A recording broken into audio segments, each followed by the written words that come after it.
అసలు గోదాదేవి వ్రతం అనుష్ఠించిందా, వ్రతం అనుష్ఠించలేదా, ఏమైంది అనేటువంటి విషయాలను ఈరోజు మనం చర్చించుకుందాం. నీకు పెళ్లి చేయాలనుకుంటున్నానమ్మా, ఏమైనా కండిషన్స్ ఉన్నాయా అని అడిగారు. గోదాదేవి అంది, ఇలాంటి కండిషన్స్ నాకేం లేదు, ఒకే కండిషన్ అందనమాట. విరియాళ్ళు సంతోషపడ్డారు. సరే ఒకే కండిషన్ అంట, మంచిదే కదా, ఏ కండిషన్ అమ్మా అంటే, మానిడవర్కెన్ పేచ్చుపడిల్ వాഴగిల్లేన్ కండాయి అంది. ఆ కృష్ణుని తప్ప ఇంకెవ్వరిని నేను పెళ్ళాడను. ఇప్పుడేంటి వీళ్ళ ఆనందం అలా అధికమవుతూ వెళ్ళింది. మధ్యలో కృష్ణుడు కనబడపోయేసరికి అలా గ్రాఫ్లో పైకి వెళ్తూ ఉన్నటువంటి ఆనందం కాస్త అలా కిందికి వచ్చేసింది అనమాట. గోదాదేవి కాస్త ఒక గోపిక అయిపోయింది, శ్రీవిల్లిపుత్తూరు కాస్త గోకులం అయిపోయింది, అక్కడ ఉండేటువంటి వటపత్రశాయి భగవంతుని యొక్క మందిరం కాస్త నందగోప భవనముగా మారిపోయింది, అక్కడ లోపల ఉండేటువంటి భగవంతుడు కాస్త కృష్ణుడు అయిపోయాడు. ఎందుకు వాళ్ళు నిద్రపోతున్నారండి, నిద్రపోనివ్వండి, వెళ్ళిపో ఉండొచ్చు. గోదాదేవి కాదు, ఒక్కరు కూడా మిస్ అవ్వకూడదు, అందరినీ కలుపుకొని వెళ్ళాలి అనేటువంటి భావంతో అందరినీ లేపిందనమాట. ఒకటి మాత్రం జాగ్రత్తగా చెప్పాలి, ద్వారపాలకుల యొక్క అనుమతి పొందటం. ద్వారపాలకులు వాళ్ళు నిద్రపోయారనుకోండి చాలా కష్టం అయిపోతుంది. ఇప్పుడు మీరు చూసారంటే చివరికి గోదాదేవి వ్రతానుష్ఠానం చేసిందా? చేయలేదు.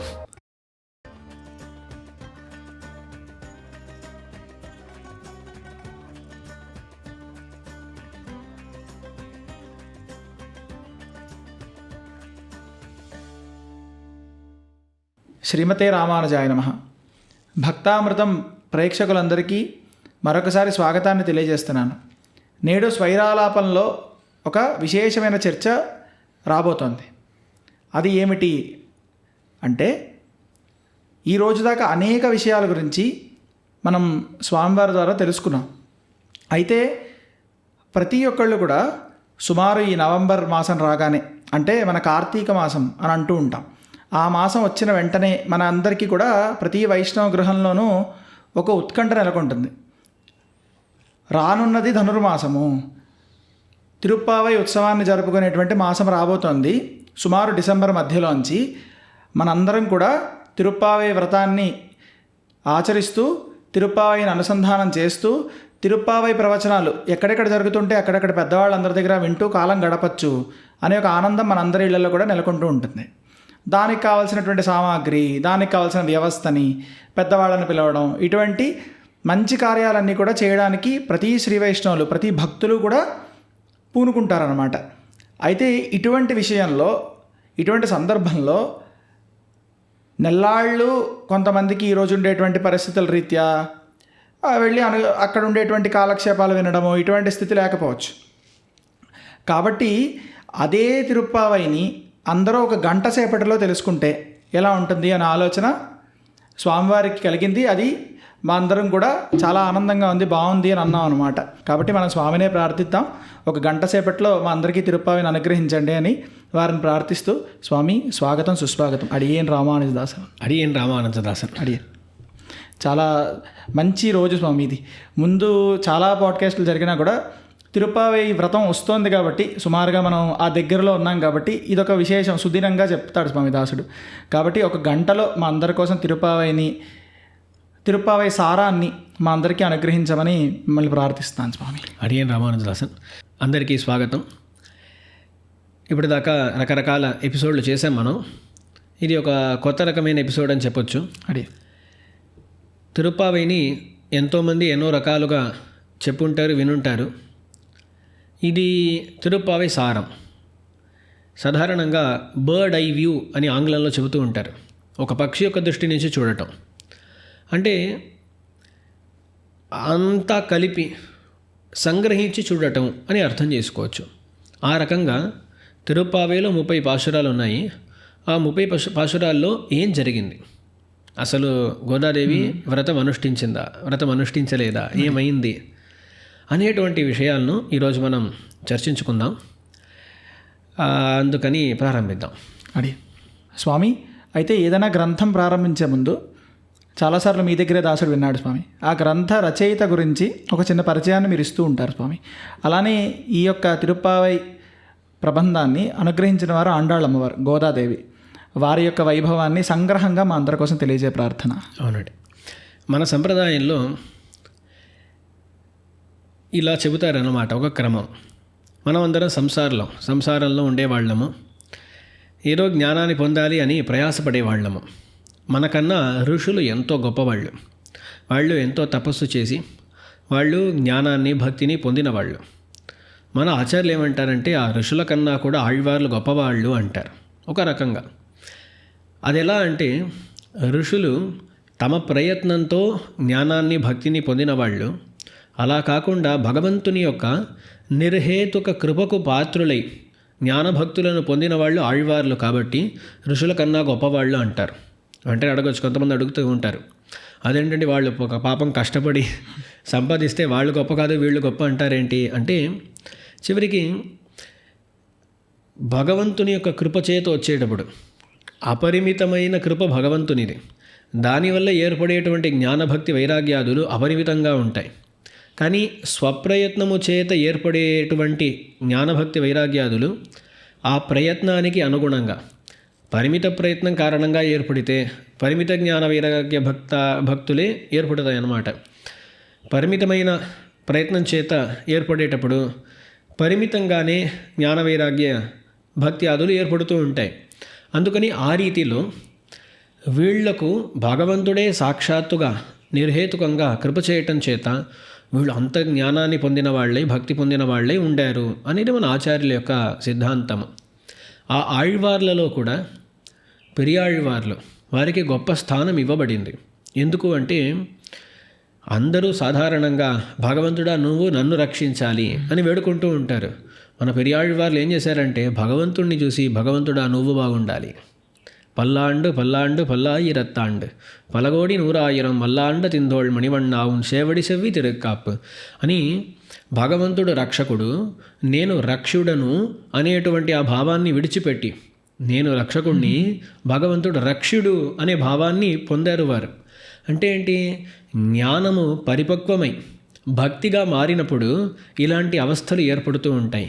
అలాంటి అవస్థలో ఉంటూ పెరియాళ్వార్లు పెరుమాళ్లకు మంగళాశాసనం చేశారు. అయితే ఆ పెరుమాళ్ల మీద వీరికి ఉండేటువంటి ప్రేమ అటువంటిది. అందుకని మిగతా ఆళ్వార్లు అప్పుడప్పుడు నాయికా భావంలో పాడుతూ ఉంటారు. కానీ మన పెరియాళ్వార్లు నాయకీ భావాన్ని పొందినా సరే అక్కడ యశోదమ్మగా మారుతూ ఉంటారు. ఎందుకు అంటే ఆ ప్రేమ, అసలు నా బిడ్డకి ఏం అవ్వకూడదు అనేటువంటి భావం ఎవరికి ఉంటుందంటే తల్లికి ఉంటుందన్నమాట. సో వీరు మారేటప్పుడు నమ్మాళ్వారిలో ఒక తిరుమంగయ్య ఆళ్వారు వారు మారేటప్పుడు భగవంతునికి ప్రేయసిగా మారుతూ ఉంటారు. వీరు అలా కాదు, అమ్మగా మారిపోతారు. ఎందుకంటే తల్లికి ఉండేటువంటి అటువంటి ప్రేమ పెరియాళ్వార్లకు ఎక్కువ. పొంగుం పరివు అంటారు, చాలా ఎక్కువ ప్రేమ కలిగిన వారు పెరుమాళ్ల మీద. అందుకని ఆళ్వార్లందరికన్నా కూడా పెరియాళ్వార్లు శ్రేష్ఠులు అంటూ ఉంటారు. ఆ పెరియాళ్వార్ల కన్నా శ్రేష్ఠురాలు ఎవరు అంటే మన గోదాదేవి అంటారు. కొన్ని కారణాలు చెబుతూ ఉంటారండి. మన ఆళ్వార్లందరూ పెరుమాళ్ళు వీళ్లను లేపగా లేచారంట. అంటే ఏంటి, అజ్ఞానము అనేటువంటి నిద్రలో ఉన్న ఆళ్వార్లను పెరుమాళ్ళు వచ్చి లేపితే వీళ్ళు మేల్కొన్నారన్నమాట. కానీ గోదాదేవి అలా కాదు. తిరుప్పావేలో మనం చూడబోతున్నాం, కృష్ణుడు నిద్రపోతూ ఉండగా గోదాదేవి వెళ్ళి లేపుతుందన్నమాట. అటువంటి వైభవం కలిగినది. మరొకటి, లోకంలో ఒక పురుషునిపై ప్రేమ ఏర్పడటం అనేది సహజంగా ఉండదు. ఇప్పుడు ఆళ్వార్లు అందరూ కూడా పురుషులే. వాళ్లకు కృష్ణుని మీద ప్రేమ ఉన్నా సరే అది సహజంగా కలగదన్నమాట. అందుకే వీళ్ళు అప్పుడప్పుడు నాయకీ భావాన్ని పొంది అలా మాట్లాడుతూ ఉంటారన్నమాట. కానీ గోదాదేవి స్వయంగానే నారీగా మహిళగా ఉండటం చేత గోదాదేవికి సహజమైన ప్రేమ కృష్ణుని యందు ఏర్పడింది. అందుకని మిగతా ఆళ్వార్ల కన్నా ఈమె గొప్పది అని అంటూ ఉంటారు. ఇంకో విషయం మన ఆచార్యులు చెబుతూ ఉంటారు. మన ఆళ్వార్లు ఎంతమంది ఉన్నారు అంటే 12 మంది ఆళ్వార్లు అండి. గోదాదేవిని పక్కన పెట్టామంటే 11 మంది ఆళ్వార్లు. వాళ్ళందరికీ కలిపి ఒకే ఒక బిడ్డ అంట. ఎవరు అంటే మన గోదాదేవి. ఒక పెద్ద కుటుంబం ఉంది, చాలామంది అన్నతమ్ములు ఉన్నారు, వాళ్ళ వద్ద చాలా ఆస్తి ఉందంట. వాళ్ళందరికీ కలిపి ఒకే ఒక బిడ్డ. అతనికి ఏమొస్తుంది, మొత్తం ఆస్తి వారికే వస్తుంది. మొత్తం ఆస్తి వారికే వస్తుంది. అలాగే అంజుకుడి కొరు సందదియాయి అని ఈ ఆళ్వార్లు అనే వాళ్లకు ఒకే సంతానముగా గోదాదేవి ఉంది కాబట్టి వాళ్ళ యొక్క సంపద అంతా కూడా గోదాదేవిలో వచ్చి చేరింది అని అంటారు. అర్థం ఏంటి? వాళ్ళు పెట్టిన సంపద ఏంటి? అక్కడ పొలాలు ఉన్నాయండి, ఇక్కడ 2 ఇళ్ళు ఉన్నాయి, ఇంకేదో ఉందా అంటే అది కాదు. వాళ్ళ సంపద ఏంటి? జ్ఞానము, భక్తి, వైరాగ్యము. అందుకని వాళ్ళలో ఉండేటువంటి ఆ జ్ఞాన, భక్తి, వైరాగ్యాదులన్నీ కూడా గోదాదేవిలో చేరాయి అన్నమాట. ఇప్పుడు ఆ 10 మంది అన్నదమ్ములు ఉన్నారనుకోండి, ఒక్కొక్కరి దగ్గర ప్రత్యేకంగా ఇంత ఆస్తి ఉంటుంది. ఆ అబ్బాయికి వచ్చేసరికి ఏమవుతుంది? అంతా కలిసి ఒక్కొక్కరి దగ్గర ఉండే ఆస్తి కన్నా ఎన్నో రెట్లు ఎక్కువగా ఉంటుంది. అలాగే గోదాదేవి అందు కూడా ఈ జ్ఞానభక్తి ఆది గుణాలన్నీ ఎన్నో రెట్లు ఎక్కువై వచ్చాయి అని అంటూ ఉంటారు. దీని యొక్క తాత్పర్యాన్ని మనం సరిగ్గా అర్థం చేసుకోవాలి. మళ్ళీ గోదాదేవి అందరికీ ఒక బిడ్డ అంటే అర్థం ఏంటి? ఎంతోమంది ఆడవాళ్ళు తర్వాత పుట్టిన వాళ్ళు ఉన్నారు కదా అన్నట్లు ఇలాంటి ప్రశ్నలు ఇక్కడ అడగకూడదు. ఇది ఒక వినోదంగా చెప్పే విషయం అన్నమాట. అంటే ఏంటి? ఆ ఆళ్వార్లందరికన్నా కూడా గోదాదేవికి ఎక్కువ జ్ఞానభక్తి వైరాగ్యాదులు ఉన్నాయి అనే విషయం దాంట్లోనే తాత్పర్యము అని అర్థం చేసుకోవాలి. ఇలా ఆళ్వార్లందరికన్నా కూడా గోదాదేవి విశిష్టతను కలిగినది. అందుకే ఆమె రచించినటువంటి ఈ తిరుప్పావైకి అంత ప్రాధాన్యం ఇవ్వబడుతోంది. ఎంత ప్రాధాన్యం అంటే ఏ వైష్ణవ దేవాలయమైనా, ఏ వైష్ణవ మఠమైనా, ఏ వైష్ణవ గృహమైనా సరే అక్కడ తిరువారాధన పూజ పూర్తవ్వాలంటే తిరుప్పావై చదవకుండా, దాని శాత్తుమురై లేకుండా ఒక తిరువారాధనం అనేది పూర్తి కాదు. అంత గొప్పతనం అన్నమాట. ఇంతమంది ఆళ్వారు ఉన్నారు, వాళ్ళు రచించిన ఎన్నో ప్రబంధాలు ఉన్నాయి. కానీ ఈ తిరుప్పావైకి ఇవ్వబడిన ఆ విశిష్టత, మహత్వము ఇంకా దేనికి ఇవ్వబడలేదు అనేది అతిశయోక్తి కాదు. అటువంటి గొప్పది మన గోదాదేవి. ఇంకెన్నో విషయాలు చెప్పవచ్చు, కానీ మనం ఈరోజు తిరుప్పావి గురించి చూడబోతున్నాం అన్నమాట. అందుకని దీంతో ఆపుకుందాం. అడిగాను. స్వామి, అయితే ఈ తిరుప్పావై ఆండాళ్ళమ్మవారు రచించడానికి అటువంటి ఆ స్థితి ఏంటి? అంటే ఆ పరిస్థితి ఎందుకు ఏర్పడింది? అవును, ముఖ్యమైన ప్రశ్న ఇది. ఇది అర్థం చేసుకుంటేనే తిరుప్పావైలో భావం ఏంటి అనేది అర్థమవుతుందండి. ఇప్పుడు గోదాదేవి అవతారం అందరికీ తెలుసుంటుంది. శ్రీవిల్లిబుత్తూర్ అనేటువంటి నగరంలో ఏర్పడింది. అక్కడ భూమిదేవి యొక్క అవతారమే మన గోదాదేవి. అందుకని భూమిలో నుంచి అలాగే పుట్టింది అని అంటాము. అక్కడ విష్ణు చిత్తులు పెరియాళ్వార్లు శ్రీవిల్లిబుత్తూరులో ఉండేటువంటి పెరుమాళ్లకు నిత్య కైంకర్యంగా పూమాలలు సమర్పిస్తూ అలా వస్తూ ఉన్నారు. వారి యొక్క తోటలో ఒక తులసి తోట ఉందన్నమాట. దాంట్లో ఒక తులసి చెట్టు కింద ఒకనాడు ఒక చిన్న పాప ఏడ్చేటట్లు వారికి వినిపించింది. వారు వెళ్ళి చూసేసరికి ఒక చిన్న పాప ఉందన్నమాట. సరే, ఆమెను వారు తమ ఇంటికి తీసుకొచ్చి వారు పెంచారు. ఈ కాలంలో మనం పిల్లల్ని పెంచేటప్పుడు ఏం చేస్తున్నాం? అండ్ సెరలాకు, కార్న్ఫ్లేక్స్లు, కొత్తగా ఓట్స్, ఇవేవో ఇచ్చి మనం పెంచుతున్నాం అన్నమాట. ఆరోగ్యపరంగా అవి మంచిదా కాదా అనే మాటను పక్కన పెడితే, మన పెరియాళ్వార్లు గోదాదేవిని పెంచుతూ ఉండగా ఏం చేశారంటే కృష్ణుని యొక్క కథలు చెబుతూ పెంచారన్నమాట. కథలు చెబుతూ పెంచారు. అందుకని చిన్న వయసు నుంచే మన గోదాదేవికి అపరిమితమైన భక్తి, చిన్న వయసులోనే అంత భక్తి ఏర్పడిందన్నమాట. రోజు రోజుకి భక్తి ఎదుగుతూ పోతోంది. అలా ఉంది గోదాదేవి. అలా ఉంటూ ఉండగా జరిగిన ఒక చరిత్ర అందరికీ తెలుసుంటుందన్నమాట. గోదాదేవికి కృష్ణుని పైన ఆసక్తి. మన పెరియాళ్వార్లు రోజు చేసే కైంకర్యం ఏంటి? మాలా కైంకర్యం. అందుకని పక్కన ఉండేటువంటి పెరుమాళ్ల కోసమని వారు మాలలు చేసి పెట్టేవారు. వారు ఒక చోట పెట్టి వెళ్ళేసరికి గోదాదేవి ఏం చేసేదంటే ఆ మాలను తను వేసుకొని అద్దం ముందు నిలబడి, బాగున్నానా, ఆ కృష్ణుడి పక్కన పెరుమాళ్ల పక్కన నేను ఉంటే బాగుంటుందా అన్నట్లు అలంకరించుకొని ముచ్చటపడేదన్నమాట. అద్దం ముందు చూసుకునేది. అంటే ఇలా కూడా అంటారు. అద్దం అంటే ఇప్పుడు కూడా శ్రీవిల్లిబుత్తూరులో ఒక బావి ఉంటుందండి. ఆ బావిలో తనను తాను చూసుకునేదంట. అంటే బావిలో ప్రతిబింబం కనబడుతుంది కదా, దాంట్లో చూసుకునేది అని అంటారు. అలా చూసుకునేటప్పుడు మన పెరియాళ్వార్లు ఒకసారి చూసేశారు. అయ్యో, ఇది పెరుమాళ్లకు సమర్పించరాదు అని నిర్ణయించి ఆ రోజు పెరుమాళ్లకు మాల సమర్పించలేదంట. అప్పుడు పెరుమాళ్ళు వారికి స్వప్నంలో వచ్చి ఇలా అన్నారంట, అదేంటి ఆ మాలను ఈరోజు సమర్పించలేదేంటి అని.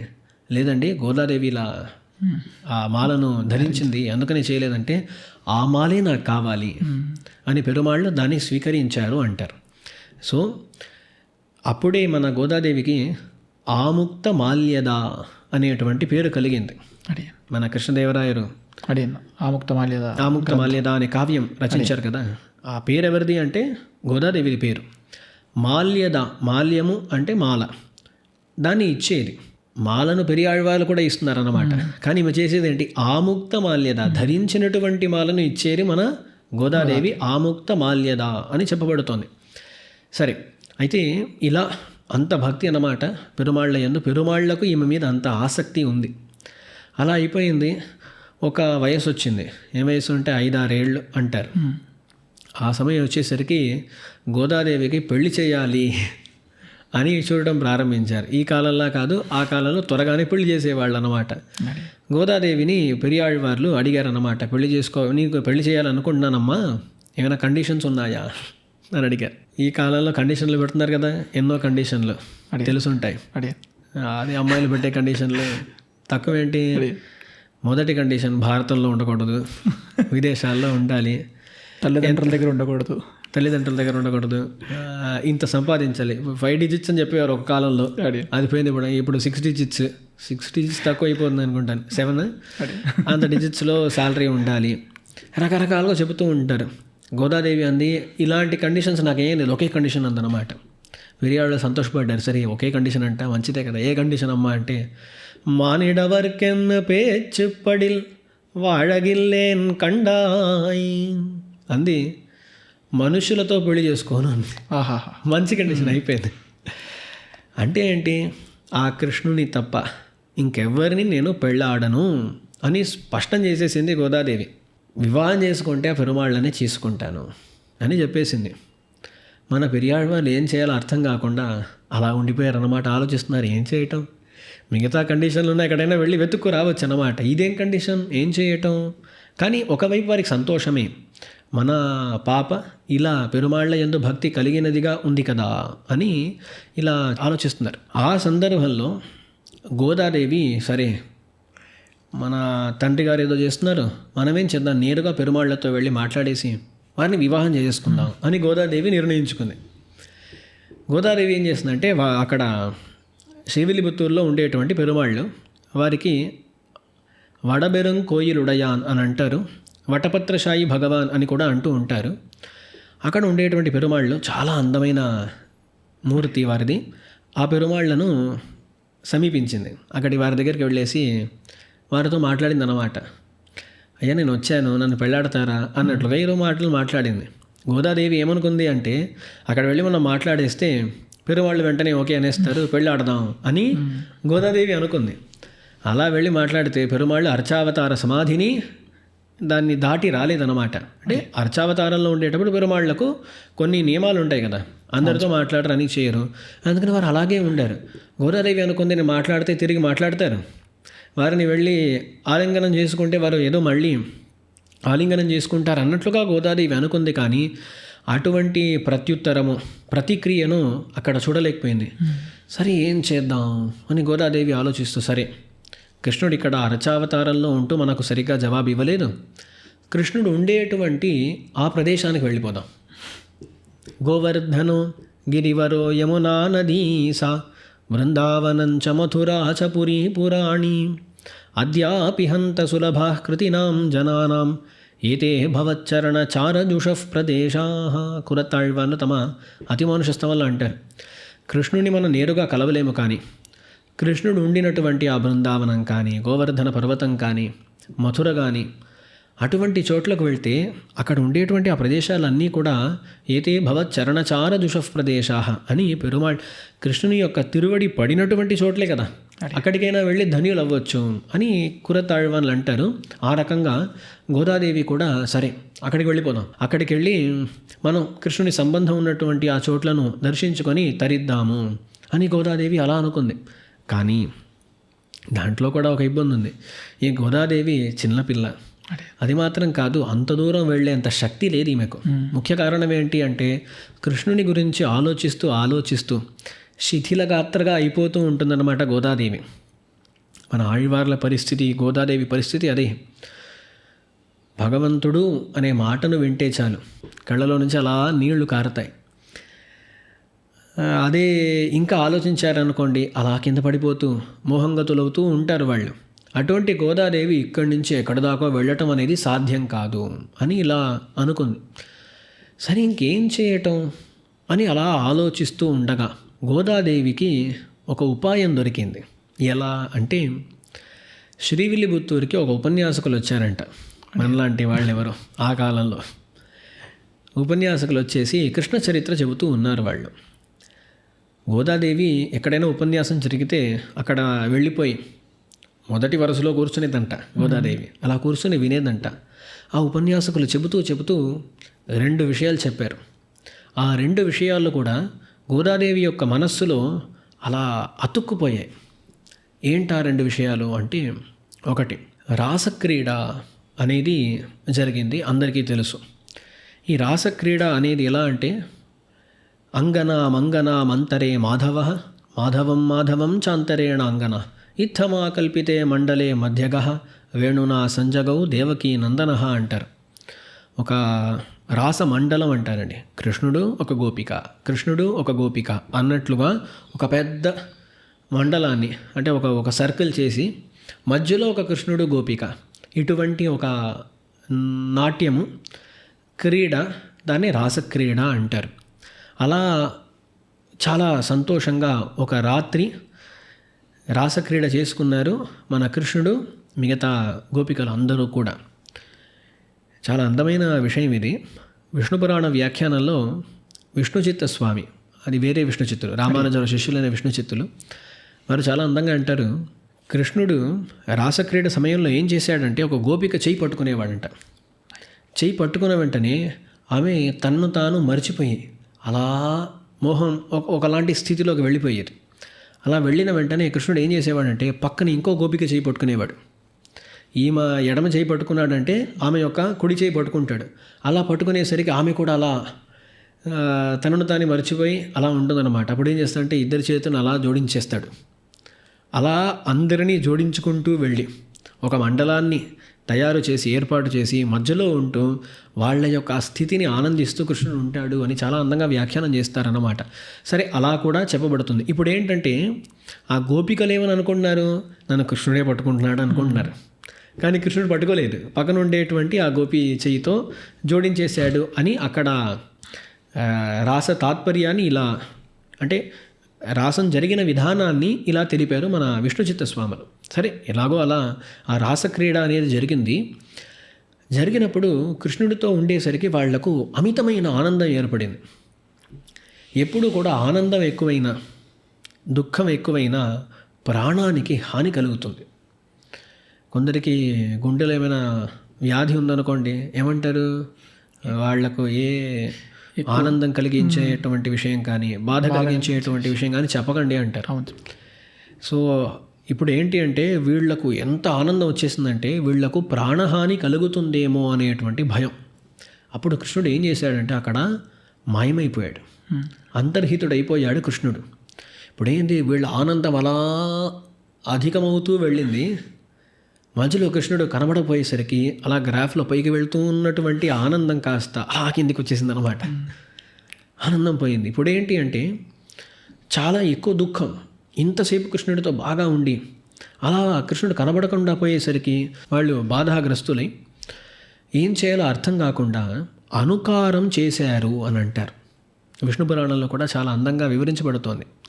అక్కడ ఏమైందంటే ఒక్కో గోపిక, సరే కృష్ణుడు ఇక్కడ లేడు, ఏం చేద్దాం, మనం కృష్ణుని యొక్క చరిత్ర అన్నిటినీ కూడా అనుకరిద్దాము, అంటే ఒక నాటకంలాగా చేద్దాము అని వాళ్ళందరూ నిర్ణయించుకొని దుష్టకాళీయ తిష్టాత్ర, ఒక ఆమె ఏమవుతుందంటే కాళింగుడిలాగా మారిపోతుందన్నమాట. ఆమె ఇలా కూర్చొని ఇలా ఇలా ఆగుతూ నేను కాళింగుణ్ణి అంటుంది. ఒక గోపిక తనే కృష్ణుడైపోయి ఆ కాళింగుని మీద తన కాళ్ళు పెట్టి నేనే కృష్ణుణ్ణి దుష్టకాళీయ తిష్ట అన్నట్లు అంటుంది. అలా ఒక్కొక్కరు కూడా, ఒక ఆమె నేనే కంసుణ్ణి అంటుందట, కంసోహమితి చాపర. అలా ఒక్కొక్కరు కృష్ణుని జీవితంలో వచ్చేటువంటి పాత్రలుగా మారి వారు నాటకం చేశారు. ఆ కృష్ణుని యొక్క చరిత్రను అనుకరించి వాళ్ళు కొంచెంసేపు తమను తాము కాపాడుకున్నారు అనేటువంటి విషయం. అలా వాళ్ళు ఉంటూ ఉండగా తాసామావిరభూచ్చౌరి స్వయమాన ముఖంబుజ పీతాంబరధర స్రగ్వి సాక్షాన్ మన్మథ అని వాళ్ళ మధ్యలో తర్వాత కృష్ణుడు ఆవిర్భవించాడు, మళ్ళీ వచ్చాడు అని కూడా అంటారు. సరే, ఇక్కడ గోదాదేవి ఒక విషయాన్ని పట్టుకుందనమాట. మనం మళ్ళీ ఇక్కడ శ్రీవిల్లిపుత్తూరుకి రావాలి. ఇప్పుడు శ్రీవిల్లిపుత్తూరులో గోదాదేవి మన ఉపన్యాసకులు చెప్పే విషయాన్ని వింటుంది.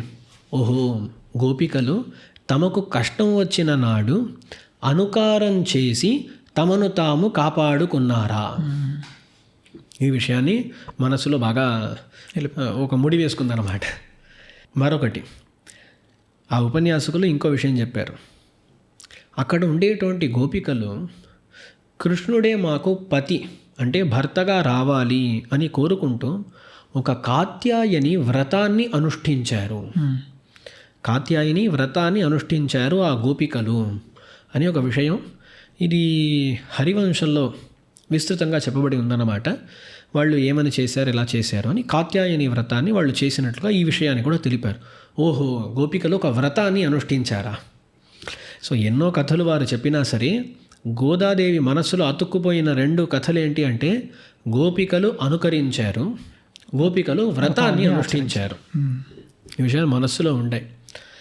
మనస్సులో విషయాలు అలా ఉండటం చేత గోదాదేవి కూడా సరే మనం కూడా అనుకారం చేసి మనం కొంచెం కాపాడుకుందాము మనని మనము అని ఒక నిర్ణయానికి వచ్చింది. కానీ ఏంటి, ఆ గోపికలు కృష్ణుణ్ణి అనుకరించి వాళ్ళు ఉండారు. గోదాదేవి ఏం చేసింది, గోపికలను అనుకారం చేసి మనం ఉందాము అని అనుకుందాం. ఆ అనుకారం చేసేటప్పుడు ఆ వ్రతం అనే అంశాన్ని తీసుకొచ్చింది గోదాదేవి. గోదాదేవి ఆ వ్రతం అనే అంశాన్ని తీసుకొచ్చేటప్పుడు ఏం చేసింది అంటే అది కాత్యాయని పరంగా కాకుండా నారాయణ పరంగానే ఆ వ్రతాన్ని చేద్దాము అని నిర్ణయించుకొని దానికి తయారైపోయింది అన్నమాట. మనస్సులో ఇవన్నీ ఉన్నాయి, ఇవన్నీ కలిసి గోదాదేవి ఒకలాంటి స్థితికి చేరుకుంది. గోదాదేవి నేను గోదా అనే విషయాన్ని మర్చిపోయింది. అనుకారంలో ఒక పక్వత ఏర్పడి పరిపక్వత ఏర్పడి గోదాదేవి కాస్త ఒక గోపిక అయిపోయింది. శ్రీవిల్లిపుత్తూరు కాస్త గోకులం అయిపోయింది. అక్కడ ఉండేటువంటి వటపత్రశాయి భగవంతుని యొక్క మందిరం కాస్త నందగోప భవనముగా మారిపోయింది. అక్కడ లోపల ఉండేటువంటి భగవంతుడు కాస్త కృష్ణుడైపోయాడు. గోదాదేవి యొక్క సఖులు ఎవరైతే ఉంటారో వాళ్ళందరూ కూడా గోపికలు అయిపోయారు. ఇదంతా గోదాదేవి మనస్సులో జరుగుతున్నాయి. సో అలా శ్రీవిల్లిపుత్తూరు కాస్త ఇప్పుడు గోకులంగా అయిపోయింది. గోదాదేవి ఆ సందర్భంలో ఒక గోపికలాగే మారిపోయిందన్నమాట. వాళ్ళు గోపికలు ఎలా మాట్లాడతారో, వాళ్ళు ఎటువంటి వస్త్రాలను ధరిస్తారో, వాళ్ళ యొక్క చేష్టలు ఎలా ఉంటాయో అలాగే మార్చుకుందన్నమాట గోదాదేవి. అనుకుని మార్చుకుంది అని కాకుండా ఆ విషయంలో ఉండేటువంటి ఆ అవగాహన, దానివల్ల గోదాదేవి తనంతట తానే మారిపోయింది అనుకోవచ్చు. సో భూమిలో నుంచి అవతరించినటువంటి గోదాదేవి ఇలా క్రమంగా ఈ స్థితికి చేరుకుందన్నమాట. ఇప్పుడు ఆ శ్రీవిల్లిపుత్తూరు కాస్త గోకులం అయిపోయింది. ఎటువంటి గోకులము, అక్కడ ఏంటి స్థితి అంటే గోదాదేవి యొక్క మనసులో ఆ గోకులం ఎటువంటి స్థితిలో ఉందంటే ఇలా ఉంది. దాన్ని కూడా మనం ఇప్పుడు సరిగ్గా అర్థం చేసుకోవాలి. ఇప్పుడు ఏంటి అంటే గోదాదేవి గోకులంలో ఉందా? ఇప్పుడు అక్కడ ఏమవుతుంది గోకులంలో అంటే కృష్ణుడు ఒక యువకుడు అయ్యాడు. యువకుడు అయ్యేటువంటి ఆ సందర్భం.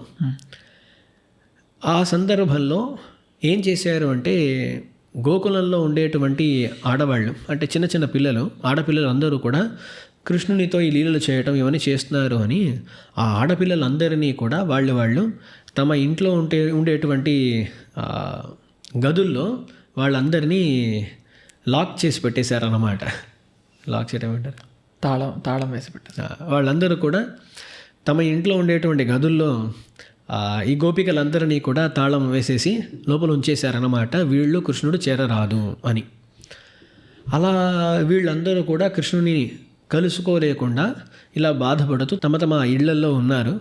అప్పుడు వీళ్ళ భాగ్యవశాత్తుగా ఏమైంది అంటే ఆ సంవత్సరం అసలు వాన పడలేదంట. ఆ సందర్భంలో అసలు వాన పడలేదు. వర్షం లేదు అనేసరికి ఏం చేయటం అని వాళ్ళందరూ ఆలోచిస్తున్నారు, గోపులందరూ కూడా. మధ్యలో వాళ్ళందరూ ఒక ఎమర్జెన్సీ మీటింగ్ అరేంజ్ చేశారు.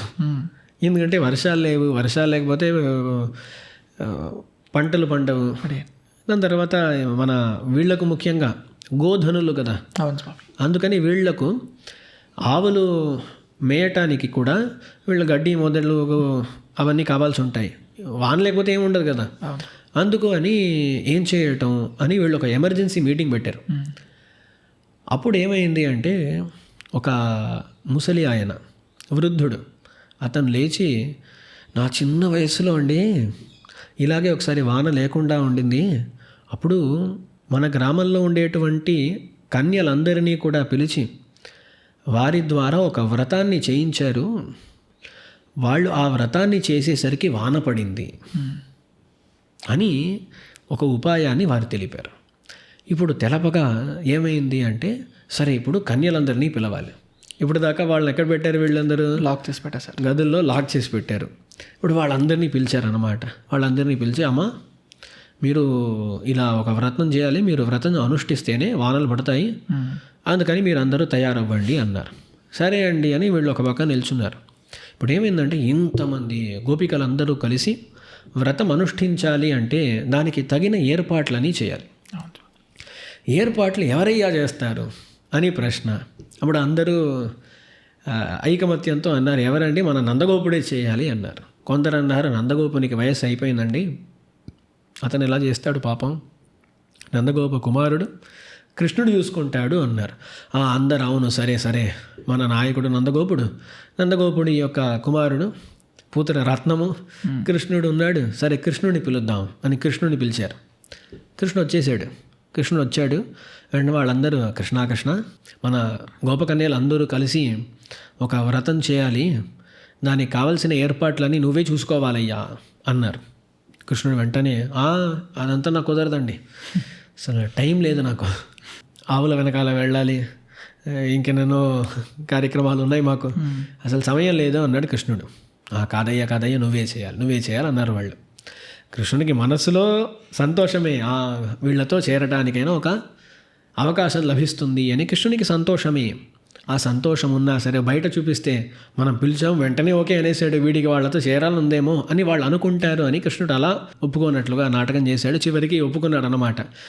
సరే మీరు అంతగా అడుగుతున్నారంటే చేసి పెడతానులేండి అని కృష్ణుడు అనేసరికి వీళ్ళందరూ మంచిది కృష్ణ నువ్వు చూసుకో, వాళ్ళు వ్రతం చేయాలి, ఆ వ్రతం కోసం స్నానం చేయాల్సి ఉంటుంది, చాలా ఉన్నాయి, వాటన్నిటిని చూసుకోండి, మీలో మీరు ఇంకా మాట్లాడుకోండి, మా పని అయిపోయింది అని వాళ్ళు చెప్పేశారు. వాళ్ళు చెప్పారు.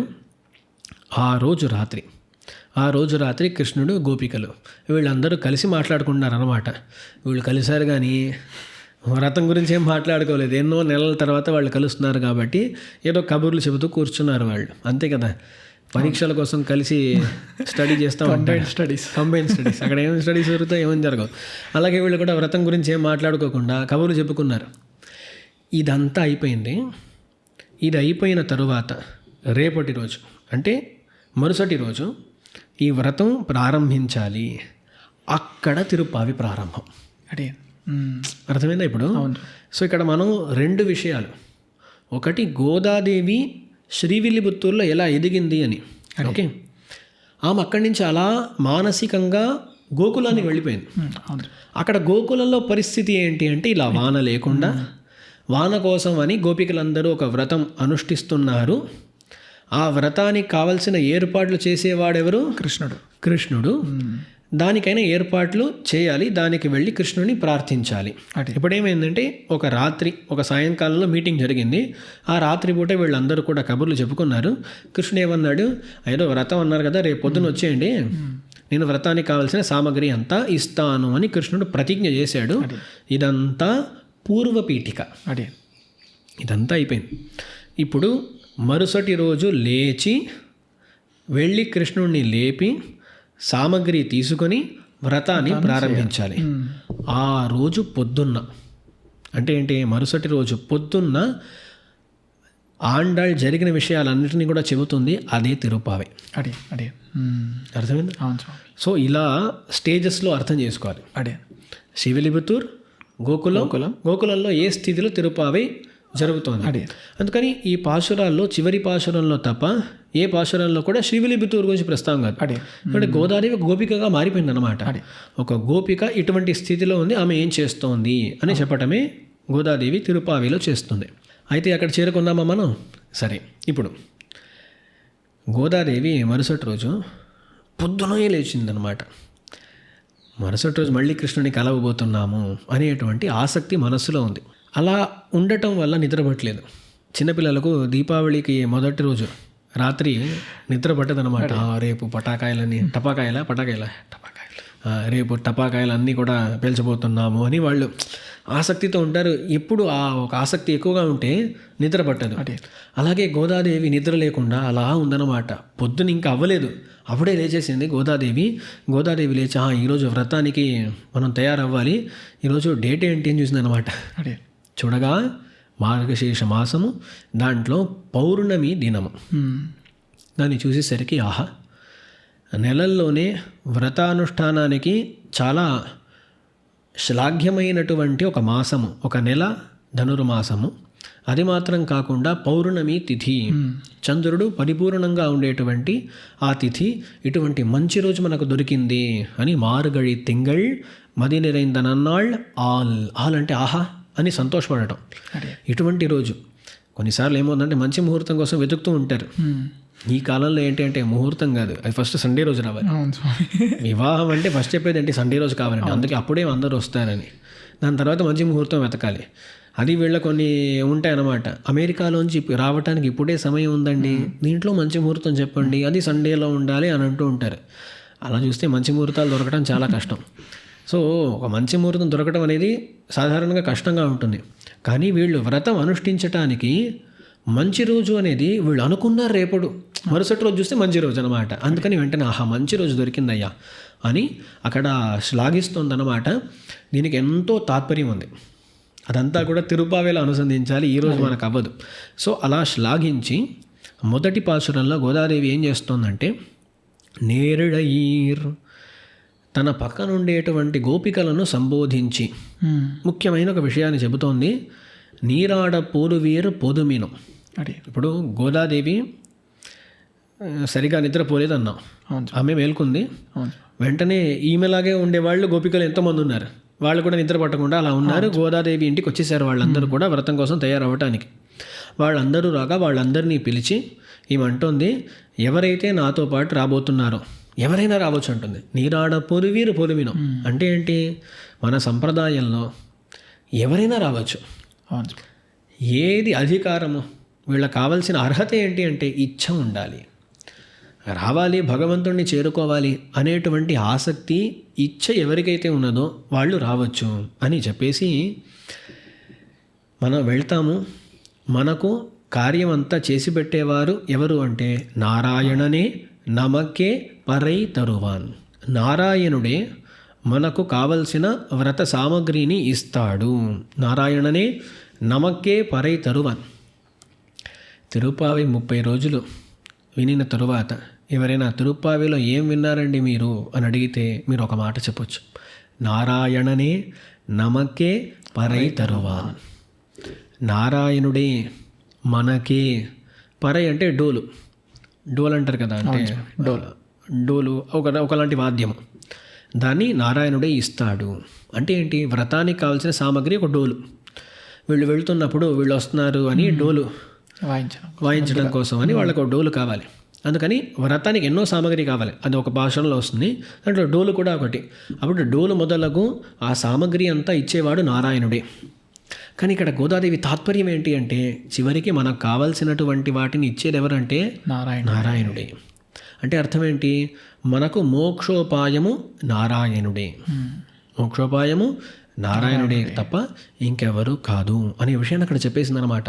సో మనం శరణాగతులై నారాయణుడినే నమ్మేవాళ్ళమై ఉంటే ఆ నారాయణుడే మనకంతా చూసుకుంటాడు. మన ప్రయత్నంతో దేన్నైనా సాధించుకోవటం అనేది అసలు కుదరదు అనే విషయాన్ని అక్కడ తెలుపుతూ మొదట చెప్పేసిందనమాట. మనకు కావాల్సింది ఏంటి అంటే పరై డోలు, దాన్ని ఇచ్చేవాడెవరు అంటే కృష్ణుడు.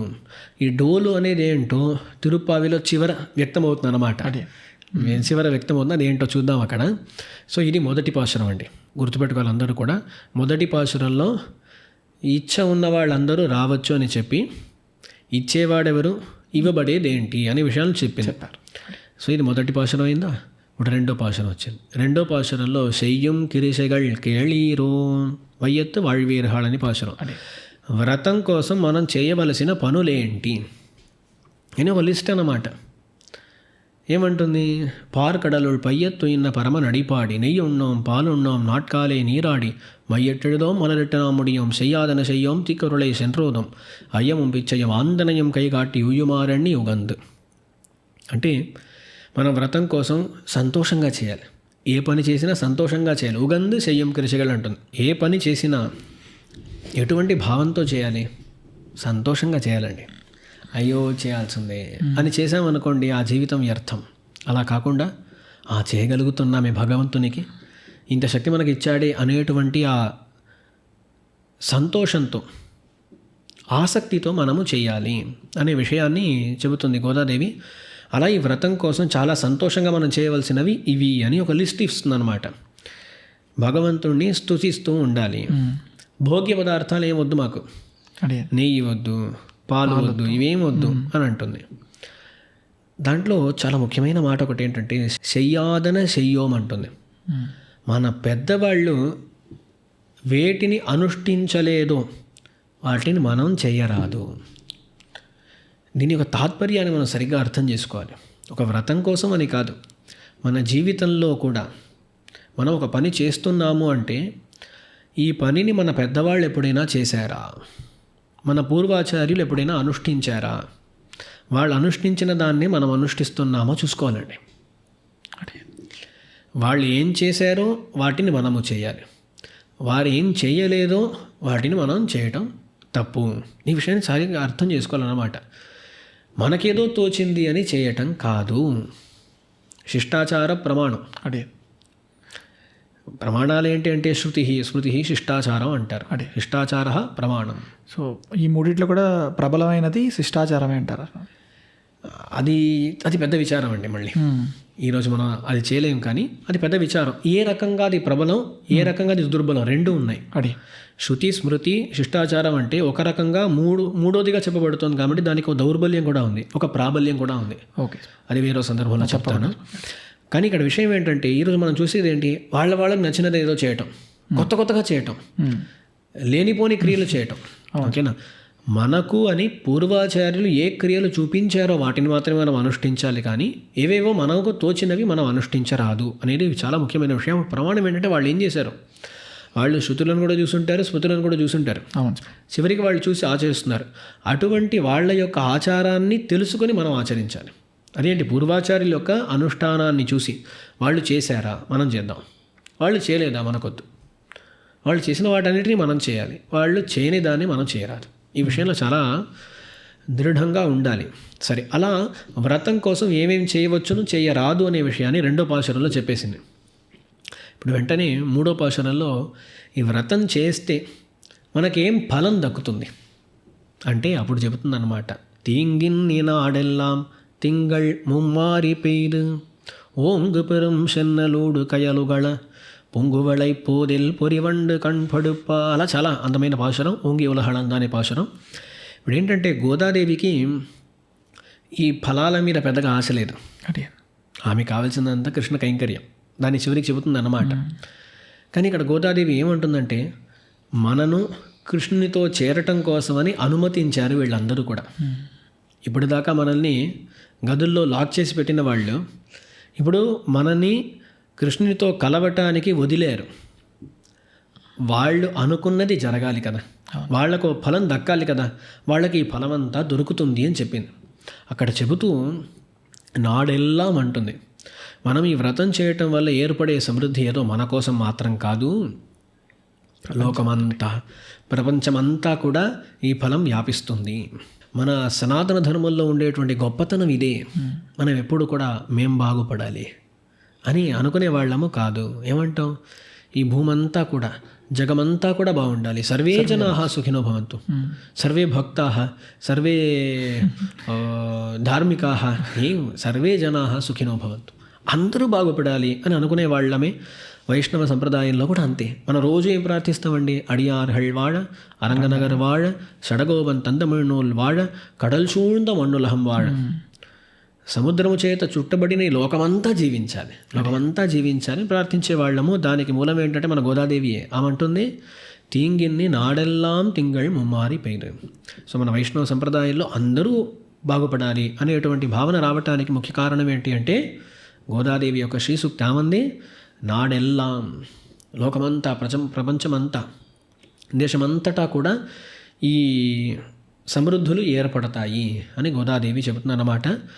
అంటే వృష్టి బాగుండాలి, సస్య సమృద్ధి బాగుండాలి, వాళ్లకు గో సమృద్ధి బాగుండాలి, ఇవన్నీ కూడా సమృద్ధంగా ఉంటాయి అని ఈ విషయాన్ని గోదాదేవి 3వ పాశురంలో చెప్పింది. సరే, అయితే ఇప్పుడు 3 పాశురాలు అయ్యాయి. దాని తర్వాత 4వ పాశురంలో గోదాదేవి ఈ వాన గురించి మాట్లాడుతూ ఉండగా, వర్షం పడుతుందండి, ప్రతి నెల 3 సార్లు బాగా వర్షం పడుతుంది అన్నట్లుగా చెబుతుందన్నమాట. అలా చెబుతూ ఉండగా నా గురించి ఎవరో మాట్లాడుతున్నారే అని పర్జన్య దేవత వచ్చేసాడంట. వరుణుడు పర్జన్య దేవత అంటారు. ఆ పర్జన్య దేవత వచ్చేసరికి అప్పుడు గోదాదేవి ఆడిమళై కన్నా పర్జన్య దేవతను చూసి పిలిచి అంటుంది, నువ్వు ఇలా ఇలా వానను కురిపించాలి. అక్కడ చాలా అందమైన వర్ణన వస్తుందన్నమాట. అలా రావటం వాన కురిపించటం కాదు, నువ్వు చేసే ఒక్కో పనిని చూస్తూ ఉండగా మాకు కృష్ణుని స్మరణ ఏర్పడాలి. నీ రంగును చూస్తే ఆ కృష్ణుని రంగులాగే ఉంది అనిపించాలి. నువ్వు గర్జిస్తే పాంచజన్య గర్జనలాగా ఉంది అని మాకు అనిపించాలి. మధ్యలో మెరుపులు వస్తే మా చక్రంలాగే ఉంది అనిపించాలి. నువ్వు వాన కురిపిస్తూ ఉంటే ఆ శార్గంలో నుంచి వచ్చేటువంటి శరవర్షంలాగే ఉంది అనిపించాలి. అలా కృష్ణుణ్ణి స్మరింపజేస్తూ వానను కురిపించాలి అని ఇలా ఆజ్ఞాపిస్తుంది అని మన నిర్వాహం. గోదాదేవి పర్జన్య దేవతను ఆజ్ఞాపించిందనమాట, ఇలా ఇలా చెయ్యవయ్యా అని. 4 పాశురాలు అయ్యాయా. ఇలా గోదాదేవి చాలా అందంగా చెబుతూ ఉండగా ఆమె గోష్ఠిలో ఒక ఆమె లేచిందనమాట. ఎప్పుడు కూడా సందేహ పురాణులు కొందరు ఉంటారు, అయ్యా జరుగుతుందా, అవుతుందా అని.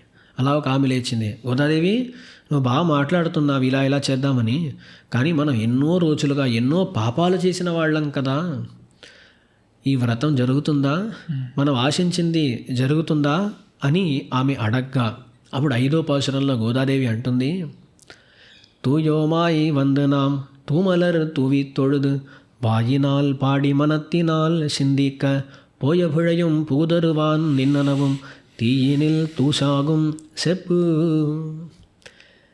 మనస్సుతో భగవంతుణ్ణి చింతించి, నోటితో భగవంతుని యొక్క నామస్మరణ, నామ సంకీర్తన చేసి, మన చేతులతో అంటే కాయముతో భగవంతునికి పూలను సమర్పించటం, నమస్కరించడం లాంటి పనులు చేస్తే, అంటే ఏంటి, మనసా వాచా కర్మణ భగవంతుణ్ణి స్మరించటం, స్తుతించటం, సేవించటం చేస్తే మనము చేసినటువంటి పాపాలు, తెలియకుండా చేయబోయేటువంటి పాపాలు, నిప్పులో పడేటువంటి దూదిలాగా అవన్నీ కూడా నష్టమైపోతాయి. అందుకని భగవంతుణ్ణి స్మరిస్తూ, స్తుతిస్తూ, సేవిస్తూ వెళ్తే మన పాపాలన్నీ కూడా నాశనమైపోతాయి. నువ్వు దాని గురించి ఆలోచించాల్సిన అవసరం లేదు అంటుంది 5వ పాశురంలో. ఎన్ని పాశురాలు అయ్యాయి? 5 పాశురాలు అయ్యాయి. మొదటి పాశురంలో ప్రాప్య ప్రాపక సంగ్రహము అంటారు. మన ప్రాప్యం ఏంటి, దాని ప్రాపకుడు ఎవరు. 2వ పాశురంలో కర్తవ్యాంశం, వ్రతం కోసం ఏం చేయాలి ఏం చేయకూడదు, కార్యాకార్య వివేక అంటారు, కృత్యాకృత్య వివేకము.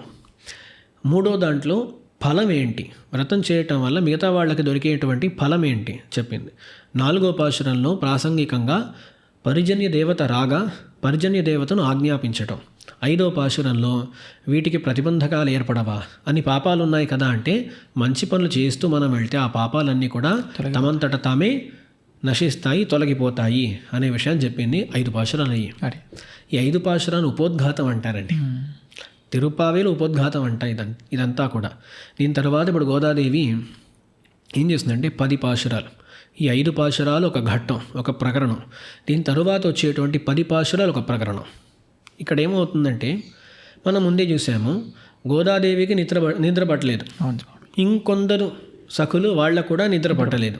అలా కాకుండా కొందరు వెళ్ళి కృష్ణుడిని అలా స్మరిస్తూ తమను తాము మరిచిపోయి అలా వాళ్ళ ఇళ్ళల్లో ఉన్నారన్నమాట.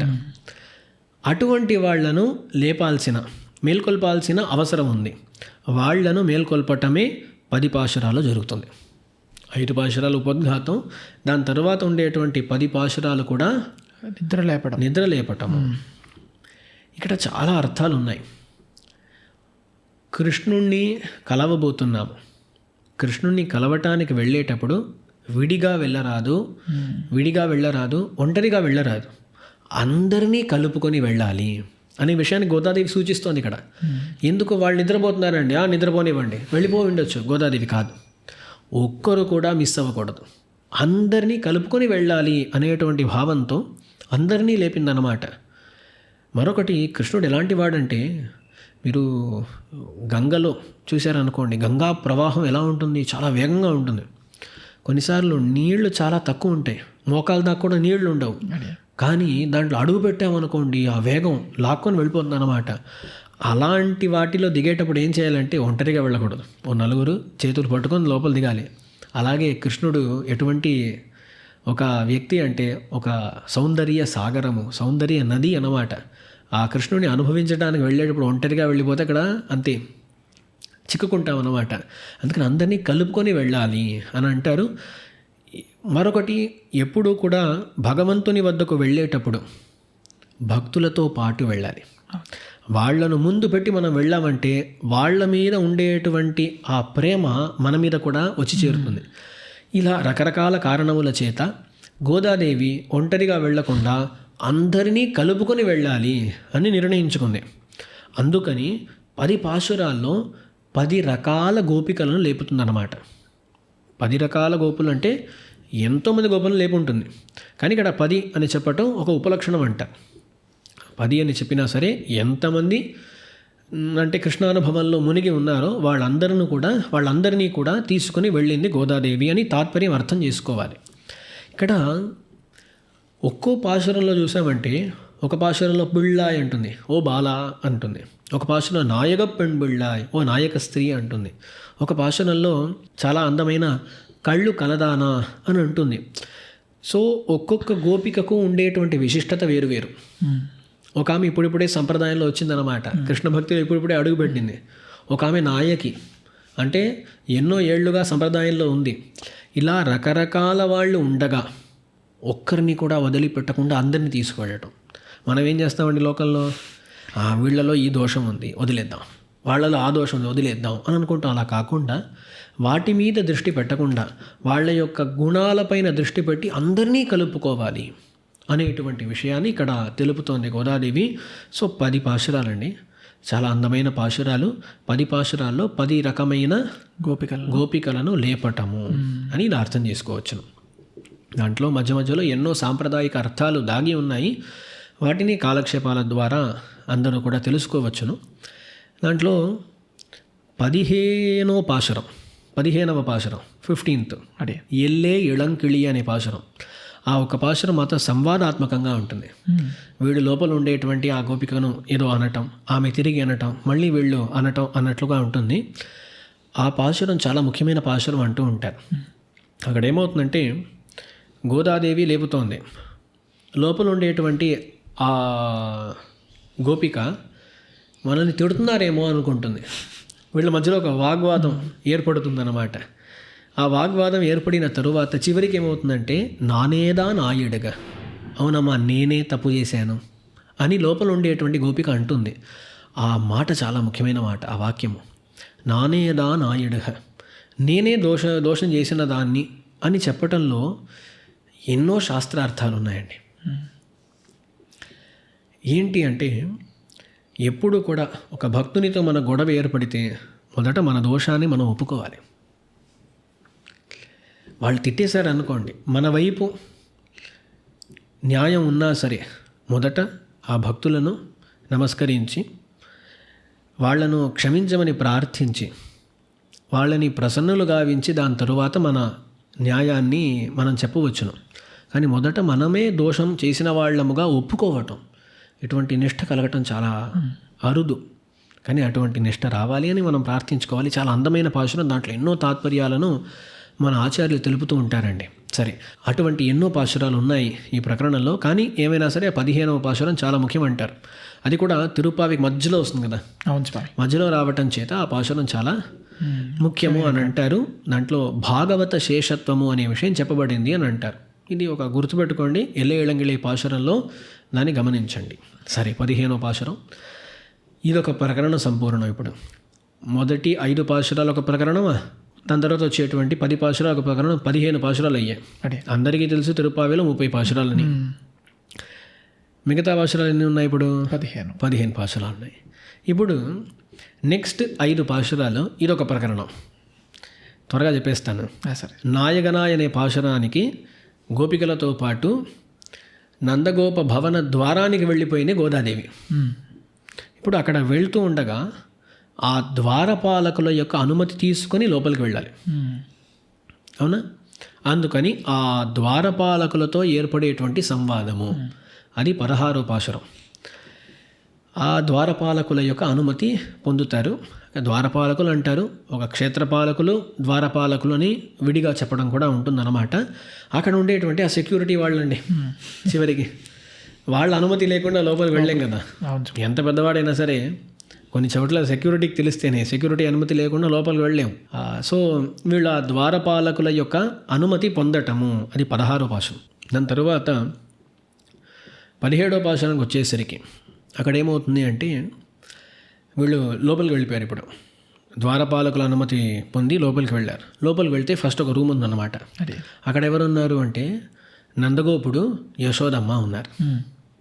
అక్కడ ఏం చేస్తారంటే నందగోపుణ్ణి లేపి వారి యొక్క అనుమతి పొంది, దాని తరువాత యశోదమ్మను లేపి ఆమె యొక్క అనుమతిని పొంది ఇంకా లోపలికి వెళ్ళారనమాట. లోపలికి వెళ్తే ఇప్పుడు కృష్ణుడు ఉండేటువంటి ఆ గది వచ్చేసింది. అక్కడ వీళ్ళు ఆ గది బయట ఉన్నారనుకోండి.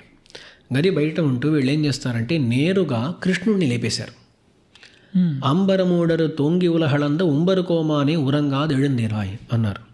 కృష్ణుడు అసలు పట్టించుకోలేదు, ప్రత్యుత్తరం ఇవ్వలేదు. అప్పుడే వీళ్ళతో వచ్చింది, అయ్యో క్రమం మారిపోయామే. అంటే క్రమం ఏంటి అంటే ద్వారపాలకులు, దాని తరువాత నందగోపుడు, యశోదమ్మ, మధ్యలో బలరాముడు, అన్నయ్య ఉన్నాడు కదా. అన్నయ్యను వదిలేసి తమ్ముడిని లేపేసరికి తమ్ముడు కోపించారు, లేవలేదన్నమాట, ప్రత్యుత్తరం ఇవ్వలేదు. వీళ్ళు అయ్యా తప్పు చేశామే అని 4 ఖర్చుకొని ఏమన్నారు అంటే మళ్ళీ శంబోర్ కడలడి చెల్వా బలదేవా అని వారిని ప్రార్థించి ఉంబియం నీయు మురంగేల్, మీరు మీ తమ్ముడు ఇద్దరు కొంచెం లేవండయ్యా అని ఆ బలరాముణ్ణి ప్రార్థించారు. బలరాముణ్ణి ప్రార్థించి ఈ సందర్భంలో ఇంత అయిందా? ఇక్కడ కూడా ఎన్నో సాంప్రదాయిక అర్థాలు ఉన్నాయండి. భగవంతుణ్ణి సేవించడానికి వెళ్ళేటప్పుడు ఏ క్రమంలో వెళ్ళాలి? నేరుగా వెళ్ళిపోవటం కాదు. ద్వారపాలకులు, క్షేత్రపాలకులు వాళ్ళ యొక్క అనుమతి తీసుకొని భాగవతుల యొక్క సహాయంతో పాటు భగవంతుని వద్దకు వెళ్ళాలి. వాళ్ళు విదేశాలకు వచ్చేటప్పుడు అలా వచ్చేసి అలా సేవించుకొని అలా వెళ్ళిపోతూ ఉంటారు కాదు. అది విదేశంలో ఉండేటువంటి పెద్దలు ఎవరు, వాళ్ళని తెలుసుకోవటం, వాళ్ళని నమస్కరించడం, వాళ్ళ ద్వారా వెళ్ళి పెరుమాళ్ళని సేవించుకోవాలి. క్రమం ఉందన్నమాట. ఆ క్రమాన్ని తెలిపేటువంటి ఘట్టం ఇది, ప్రకరణం ఇది. సరే, అలా వెళ్ళి లేపారు. ఇప్పుడు కృష్ణుడు లేపారు, కృష్ణుడు లేవలేదు. సరే, వెంటనే బలరాముణ్ణి ప్రార్థించుకున్నారు, అయిపోయింది. దాని తర్వాత సరే బలరాముణ్ణి చూసి మీరు మీ తమ్ముడు అన్నారా, అప్పుడు కూడా కృష్ణుడు లేవలేదు. వీళ్ళకి అప్పుడే అర్థమైంది, అంతా చేసాం, మెయిన్ ఒకటి మర్చిపోయాము. మన సంప్రదాయం ఏంటి? శ్రీ సంప్రదాయం. భగవంతుని వద్దకు వెళ్ళేటప్పుడు నేరుగా వెళ్ళకుండా ఎప్పుడు అమ్మవారి ద్వారానే వెళ్ళాలి. భగవంతుడు ఒక్కో అవతారంలో ఒక్కొక్కరు పురుషకారంగా ఉంటారు అంటూ ఉంటారండి.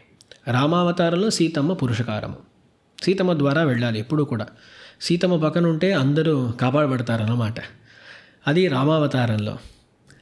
అదే వరాహావతారం తీసుకున్నారనుకోండి, అక్కడ భూమిదేవి అక్కడ పురుషకారంగా ఉంటుంది. ఇక్కడ కృష్ణావతారానికి వచ్చేసరికి మన ఆళ్వార్లు ఎక్కువగా నప్పిన్నై అని చెప్పబడి నీలాదేవిని ప్రస్తావిస్తూ ఉంటారు. అందుకని కృష్ణావతారంలో నీలాదేవి ద్వారా వెళ్ళటము అనేటువంటి ఒక సంప్రదాయం అన్నమాట. అది ఇక్కడ ఏంటి అంటే కృష్ణుడు ఎవరితో ఉన్నాడు? నీలాదేవితో ఉన్నాడు. అదేమంటారంటే యశోదమ్మకు ఒక సహోదరుడు కుంభుడు అని పేరు. ఆ కుంభుని యొక్క పుత్రి ఆమె నీళ, తమిళంలో నప్పిన్నై అంటారు. ఆమెతో కృష్ణునికి గోకులంలో ఉండగానే వివాహం అయిపోయింది. ఇదంతా హరివంశంలో వచ్చే విషయం అండి. అదే వివాహం అయిపోయింది. అందుకని ఆ నీలాదేవితో పాటు ఉన్నాడు కృష్ణుడు. రుక్మిణీ కళ్యాణం అంతా తర్వాత ఎప్పుడో జరగబోతోంది. ఇప్పటికీ ఉండేది నీలాదేవి. సో నీలాదేవిని పురుషకారంగా స్వీకరించి కృష్ణుని వద్దకు వెళ్ళాలి అని ఇప్పుడు విషయం. ఇప్పుడు ఏమైంది అంటే ఇకపై వచ్చే 3 పాశురాలు 18, 19, 20 ఈ మూడిట్లో కూడా నీలాదేవిని లేపటం, కృష్ణుడిని లేపటం, మార్చి ఈమెను అతన్ని, ఈమెను ఆయన్ను అని ఇలా లేపటం అలాగే 3 పాశురాల్లో జరుగుతుంది. 18వ పాశురంలో ఏమవుతుంది? ఉందు మదహళిత నోడాద తోళ్వలియ నందగోపాలన్ మరుమహళే నప్పిన్నాయి అని పిలిచి, అమ్మా నీలాదేవి నువ్వు వచ్చి మమ్మల్ని కాపాడమ్మా, నువ్వు వచ్చి కొంచెం తలుపు తెరవమ్మా అని వీళ్ళు ప్రార్థించారంట. వీళ్ళు ప్రార్థించేసరికి నీలాదేవి వెంటనే తలుపు తెరవటం కోసమని వచ్చింది. వచ్చి శ్రీకృష్ణుడు చూశాడు. వాళ్ళు వచ్చి నన్ను అడిగారు కదా మొదట, నువ్వు వెళ్ళి వాళ్ళని కాపాడటం ఏంటి అని కృష్ణుడు ఆమెను పట్టుకొచ్చి మళ్ళీ పరుపు మీద పడేసి తను పడుకున్నాడంట.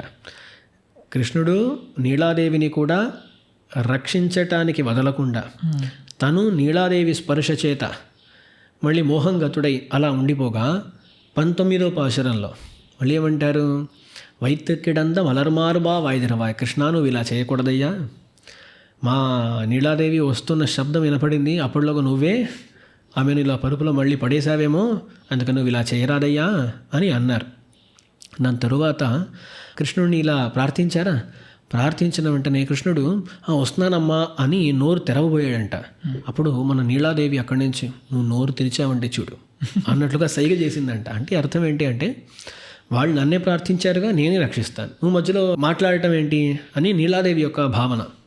సో నీలాదేవి ఇలా అనేసరికి వీళ్ళ కోపం వచ్చేసింది బయట ఉన్నవాళ్ళు. వీళ్ళందరూ ఇలా అయ్యి ఉంటుందేమో అని పసిగడుతూ వీళ్ళు అంటారు తత్వమన్ను తగవు అంటారు. అంటే ఏంటి? అమ్మ ఇది నీ స్వరూపానికి నీ స్వభావానికి చేరదు, నువ్వు చేయటం అన్యాయము అంటారు. అంటే కొంచెం కోపంతో వీళ్ళు అలా అనేశారు. వీళ్ళు అలా అనేసరికి ఇప్పుడు నీలాదేవి కృష్ణుడు ఇద్దరు వీళ్ళు గొడవ పడుతున్నారు. ఏంటి? కాపాడాలి, నేనే కాపాడతాను గొడవ పడుతూ ఉన్నారు. ఇప్పుడు ఏమైపోయిందంటే ఈమె ఇలా చేసింది, ఆమెను కొంచెం కోప్పడ్డారు, మళ్ళీ కృష్ణుని వద్దకు వెళ్ళారు. 20వ పాశురంలో వచ్చేసరికి కృష్ణుడిని ప్రార్థించారు. 33 అమరర్కు మున్షన్ను కప్పం తవిర్కం కలియే తుయిలడాయ్ శపముడయ్యా తెరలుడయ్యా అని ప్రార్థించారు, అయ్యా నువ్వు రావాలని. కానీ ఇప్పుడు కృష్ణుడు ఏం మాట్లాడలేదు. ఎందుకు అంటే నప్పినైనా తిడతారా మీరు, నీలాదేవిని మీరు తిట్టవచ్చునా అంటే ఆ పాశురంలో మళ్ళీ నీలాదేవిని స్తుతించి ఇప్పోదే ఎమ్మె నీరాట్, అమ్మ మేమేదో కోపంలో చెప్పేశాం కానీ మిమ్మల్ని చెప్పడం ఉంటుందా, మీరు సకల విధంగా కూడా పూర్ణులు అని నీలాదేవిని ప్రశంసించగా కృష్ణుడు మళ్ళీ వీళ్ళ మీద కృప చేసి తయారైపోయాడు.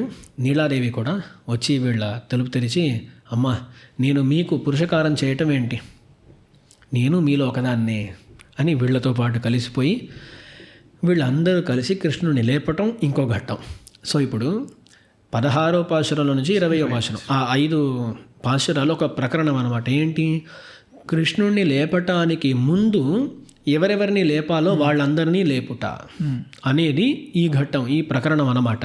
ఇదైపోయి 20 పాశురాలు అయిపోయాయి. సో మొదటి 5 పాశురాలు ఉపోద్ఘాతము, తర్వాత ఉండే 10 పాశురాలు ఒక్కొక్క గోపికని నిద్రలేపుట, తర్వాత వచ్చినటువంటి 5 పాశురాలు కూడా కృష్ణుడిని లేపడానికి ముందు ఉండేటువంటి వాళ్ళని నిద్రలేపడం.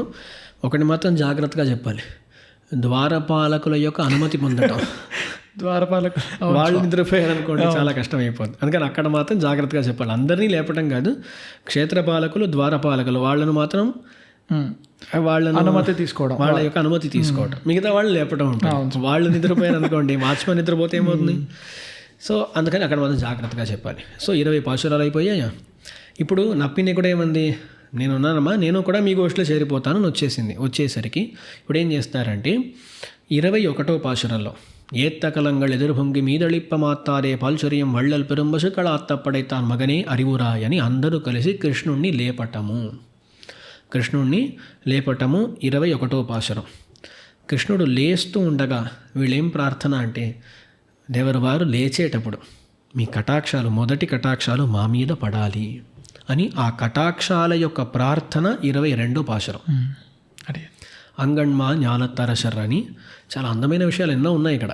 కానీ విషయం ఏంటి, ఆ కటాక్షాన్ని ప్రార్థించటం అయిపోయింది. కటాక్షాన్ని ప్రార్థించి వీళ్ళు లోపలికి వచ్చేసారు. ఇప్పుడు భగవంతుని యొక్క కటాక్షాలని కూడా పొందారు. పొందిన వెంటనే కృష్ణుడు అన్నాడు, పరుపు మీద కూర్చొన్నాడు, మీకేం కావాలి అని అడిగాడు. అప్పుడు వీళ్ళు అన్నారు, నువ్వు ఇక్కడ కూర్చొని మాట్లాడరాదు, సభకు రావాలి. సభకు వచ్చేసి అందరి ముందు సింహాసనం మీద వేంచేసి ఉండి అక్కడ ఉండి మాకు కావాల్సినది ఏంటో నువ్వు అడగాలి అని ప్రార్థించడం 23వ పాశురం. మారి మలముழஞ்சில் మన్నికిడందు రంగం అని ఆ పాశురంలో సీరియ సింహాసన తిరుందు రావాలి, సభకు రావాలి. సభకు వచ్చేసి అక్కడ సింహాసనం మీద కూర్చొని చెప్పాలి. ఎందుకంటే నువ్వు ఏకాంతంలో ఏదో మాటలు ఇచ్చేస్తావు, చివరికి అడిగితే నేను ఇవ్వలేదంటావు, నీ గురించి నాకు తెలుసు, అందుకని సింహాసనంలో కూర్చొని అందరి ముందు మీ పని నేను చేసి పెడతాను అని నువ్వు చెప్పాలి. మేము ఎందుకు వచ్చామో ఆ విషయాన్ని నువ్వు పరిశీలించాలి అని వీళ్ళు ప్రార్థించారు. సరే అని కృష్ణుడు బయలుదేరాడు. బయలుదేరేసరికి అత్యంత సుకుమారుడైన కృష్ణుణ్ణి ఆ పడక గది నుంచి సింహాసనం దాకా నడవనిచ్చామే మనము అని ఆలోచించి, అయ్యో ఆ మృదులమైన పాదపద్మములకు ఎటువంటి హాని కలిగి ఉంటుందో ఏమో అని అన్నివ్వులహమళందా ఎడిభోత్తి అని ప్రారంభించి మంగళాశాసనం చేస్తారనమాట. చాలా అందమైన మంగళాశాసనము. ఆ మంగళాశాసన పాశురం అనేది 24వ పాశురం అయిందా. దాని తర్వాత 25వ పాశురంలో వీళ్ళు తమ ప్రార్థన ఏంటో ఒక రకంగా చెబుతారన్నమాట. ఉన్నై అరుతిత్తు వందోం పరతరుది ఆగిల్, అయ్యా నేను ప్రార్థిస్తూ వచ్చాం మేము అని వాళ్ళ ప్రార్థన ఏంటి, వ్రతానికి కావలసిన సామగ్రులను ఇవ్వాలి అనేటువంటిది మా ప్రార్థన అని చెబుతూ తమ యొక్క భావాన్ని ఒక రకంగా వెల్లడిస్తారు. నిన్ను ప్రార్థిస్తున్నాము అంటారు. ఏమంటారండి? నిన్ను ప్రార్థిస్తున్నాము. నిన్ను ప్రార్థిస్తున్నాను అనే దానికి 2 రకాలుగా అర్థం చెప్పవచ్చు. ఒకటేంటంటే మిమ్మల్ని ప్రార్థిస్తున్నాను అంటే దానికి అర్థం ఏంటి, మీ వద్ద ప్రార్థిస్తున్నాను ఒక అర్థం. మరొకటి మిమ్మల్ని అంటే ప్రార్థించేది దేని అంటే మిమ్మల్ని, మీరే కావాలి అనే అర్థంలో. అక్కడ వస్తువు రాముణ్ణి ప్రార్థించాను, పుస్తకాన్ని ప్రార్థించాను. అర్థం ఏంటి, రాముని వద్ద పుస్తకాన్ని ప్రార్థించాను. ఇక్కడ ఇలాంటి కొన్ని ధాతువులు ఉంటాయి, ద్వికర్మకం అంటారు. రాముని ప్రార్థించాను, దేని ప్రార్థించాను అంటే పుస్తకాన్ని ప్రార్థించాను. సో ఉన్నై అరుతిత్తు వందం, నిన్ను ప్రార్థిస్తూ వచ్చామంటే దీనికి 2 రకాల అర్థం ఉంటుంది. నీ వద్ద ప్రార్థన పెడుతున్నాం అనేది ఒక అర్థం, మరొకటి నిన్నే ప్రార్థిస్తున్నాం. సో అది 25 పాశురాలు. 25. సో ఈ ప్రకరణంలో ఏమైంది, 21వ పాశురంలో కృష్ణుణ్ణి లేపటం, 22లో కృష్ణుని యొక్క కటాక్షాన్ని ప్రార్థించటం, 23వ పాశురంలో సభకు రమ్మని ప్రార్థించటం, 24వ పాశురంలో మంగళాశాసనం చేయటం, చివరికి 25వ పాశురంలో తమ ప్రార్థన ఏంటి అనే దాన్ని ఒక రకంగా సూచించటం అయిందా. సో ఇదొక ఘట్టం అయిపోయింది. 25 పాశురాలు, చివరికి 5 పాశురాలు ముఖ్యమైన ఘట్టం. ఇప్పుడు కృష్ణుడు వచ్చేసాడు, సభలో కూర్చున్నాడు. వీళ్ళు నిన్ను ప్రార్థిస్తూ వచ్చామయ్యా అన్నారు. కృష్ణుడు ఏం చేస్తాడంటే, చెప్పండి మీకు వ్రతానికి ఏవేవో కావాలన్నారు కదా, ఏంటి అంటే ఒక లిస్ట్ ఇచ్చారనమాట. మాలే మణివಣ್ణ అనే పాశురంలో ఒక లిస్టు, ఈ వ్రతం చేయటం కోసం మాకు ఇవన్నీ కావాలి అని. పాలన్నవన్నతున్ పాంచసన్నియమే పోల్వన సంగంగళ్ పొయ్పాడుడయనవే, శంఖాలు కావాలి. దాని తర్వాత శాల పెరుంబరై పెద్ద డోలు కావాలి. మంగళాశాసనం చేసేవాళ్ళు పల్లాన్ని సైపారే, కోల విளకే దీపం ఒకటి కావాలి, కొడియే ఒక ధ్వజము కావాలి, వితానం ఒకటి కావాలి, ఆలి నిలయాయరుళ్ వటపత్రశాయి కొంచెం అనుగ్రహించవయ్యా అని ఇలా ప్రార్థిస్తారన్నమాట. ఇలా ప్రార్థించేసరికి భగవంతుడు సరే ఇచ్చేస్తానులే అని ఇచ్చేసాడంట. చాలా అందంగా అంటారు. ఏమేమి ఇచ్చాడు అంటే తన పాంచజన్యాన్ని ఇచ్చాడంట. వాళ్ళు చాలా శంఖాలు అడిగారు. నా పాంచజన్యంలాగా మరొక శంఖం లేదు, దీన్నే ఇచ్చేస్తాను అని దాన్ని ఇచ్చేసాడంట. దాని తర్వాత పెద్ద డోలు ఇచ్చాడు. పెద్ద డోలు ఒకటి ఇచ్చాడు. పల్లాడిని సేపారు. మంగళాశాసనం చేసేవాడంటే మా వద్ద ఇంకెవరు లేరు, మా పెరియాళ్ళవారిని పట్టుకోండి అని పెరియాళ్ళవార్లను మన నమ్మాళ్ళవారి మొదలగు వాళ్ళని కూడా పంపించారంటూ ఉంటారు. పల్లాడిని సేపారే కోల విళక్కి. విళక్ అంటే దీపము. మా కుల దీపం ఎవరు? మా నప్పిని, ఆమె తీసుకెళ్ళండి అన్నాడంట. కొడియే ధ్వజము. ధ్వజం ఎవరు? గరుడు. గరుత్మంతుడు ధ్వజము. గరుడుని పంపించాడు. వితానమే. వితానమే అంటే పైన వితానం. వితానముగా ఎవరిని పంపించాడంటే ఆదిశేషుడిని పంపించాడంట. సో వీళ్ళని పంపించేటట్లు ప్రార్థించుకున్నారు. వీళ్ళ భావన ఏంటి అంటే వీళ్ళందరూ ఇక్కడ వచ్చేస్తే కృష్ణుడు మాత్రం అక్కడ ఉంటాడా, వాడు కూడా మనతో వచ్చేస్తాడు అనేటువంటి భావనతో వాళ్ళు ప్రార్థించారని ఇలా ఎన్నో నిర్వాహాలు అంటూ ఉంటారు. ఇవన్నీ కూడా విస్తృతంగా తిరుపావిలో అనుభవించవచ్చును. సో ఇలా ప్రార్థించారు. వ్రతానికి కావలసినవి ఎప్పుడు కూడా ఒక కార్యం కోసం ఎవరినైనా మనం పిలిచామనుకోండి, మొదట వాళ్ళ కార్యం చేయటానికి కావలసిన సామగ్రి ఏంటి ఓ లిస్ట్ ఇస్తారు. అది అయిపోయిన తర్వాత వాళ్లకు పారితోషికంగా ఏమేమి ఇవ్వాలి దానికో లిస్ట్ ఇస్తారు. అవునా? ఇప్పుడు మన ఇంట్లో ఏదో ఫంక్షన్ ఉంది, వంట వాళ్ళని పిలిచాము, వాళ్ళు ఏం చేస్తారు? వంటకు కావాల్సినటువంటి ఏ పదార్థాలు ఉన్నాయో అవన్నీ ముందు లిస్ట్ ఒకటి ఇస్తారు. అవును, వాళ్ళు ఏం చేస్తారు అంటే ఈ లిస్ట్ ఇస్తారు. సో వంట చేయటానికి కావాల్సిన లిస్ట్ లాంటిది. వ్రతం చేయటానికి కావాల్సిన లిస్టు మాలేమణివన్న పాశురం 26వ పాశురం. 27వ పాశురంలో మేము చేసిన తర్వాత మాకేం కావాలి? ఇప్పుడు కొందరు అడుగుతారు అంటే వాళ్ళు, మాకు ఇంత సంభావన ఇవ్వాలి, అంటే ఇంత డబ్బు ఇవ్వాలి, దాని తర్వాత ఒక వస్త్రం ఇవ్వాలి, తాంబూలం ఇవ్వాలి అని ఇలాంటి వాళ్లకు కావాల్సినవి ఉంటాయి కదా. అలా వ్రత సమాప్తి తర్వాత తమకు కావాల్సిందేంటి అనే విషయాన్ని కూడారి వెల్లం శీర్గోవింద అనేటువంటి పాశురంలో అందంగా తెలుపుతారన్నమాట. ఏంటి అంటే ఇన్ని రోజులు వ్రతంలో మేము నెయ్యి తాగము, పాలు తాగము, కాటుక పెట్టుకోము అన్నట్లు ఎన్నో చెప్పారు. అలా కాకుండా ఇకపై నూతన వస్త్రాలు ధరించాలి, బాగా దేవర వారితో కూర్చొని క్షీరాన్నం తినాలి అని ఇలాంటి ప్రార్థన అన్నీ పెడతారు. ఎన్నో ఆభరణాలని ధరించాలి అని. వ్రతం చేసిన తరువాత కావలసిన ఫలితాలు, కావలసిన ఫలాలు, వాటి యొక్క లిస్ట్ అన్నమాట. సో 26, 27 రెండు కూడా లిస్టులు. ఓకే, అలా ఇస్తారు. చాలా అందమైన పాశురం కూడారి వెల్లం శీర్గోవింద. అక్కడ క్షీరాన్నం కావాలి, అందరితో కలిసి దాన్ని తినాలి అని ప్రార్థించటం చేత ఏం తెలుస్తుంది అంటే ఆ క్షీరాన్నం అంటే ఏంటండి? అన్నము అంటే భగవంతుడే, క్షీరము అంటే పాలు. మన ఆళ్వార్లు అంటారు పాలే పోల్ షీర్. భగవంతుని యొక్క కళ్యాణ గుణములు ఎలా ఉంటాయంటే పాలులాగా తీయగా ఉంటాయంట. పాలులాగా ఉండేది కళ్యాణ గుణాలు. అన్నం ఎవరు? భగవంతుడు. అప్పుడు క్షీరాన్నం అంటే ఎవరండి? కళ్యాణ గుణములతో కూడుకొని ఉన్నటువంటి భగవంతుడు. సో ఆ భగవద్ అనుభవాన్ని అక్కడ ప్రార్థిస్తున్నారు. సో అలా చాలా అందమైన శాస్త్రార్థాలు ఇక్కడ తెలుపుతూ ఉంటారు. ఈ రెండు ప్రార్థనలు అయ్యాయి.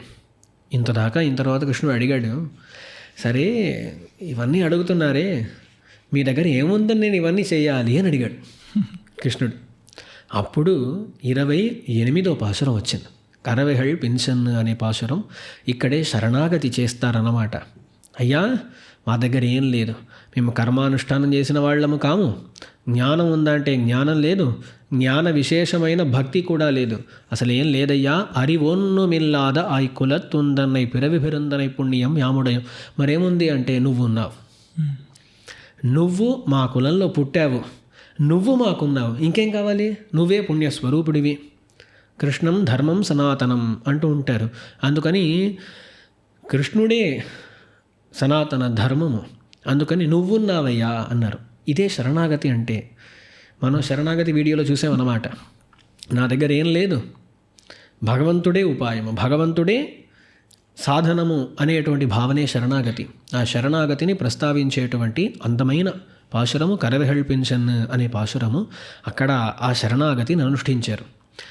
సరేలే అని కృష్ణుడు ఏం చేశాడంటే 29వ పాశురం వచ్చేసరికి వాళ్ళు ఏదో డోలు కావాలి, అది కావాలి, ఇది కావాలి అంటున్నారు, అవన్నీ ఇచ్చేయండి అయ్యా అని పక్కన ఉండేటువంటి పని మనుషులతో అన్నాడంట కృష్ణుడు.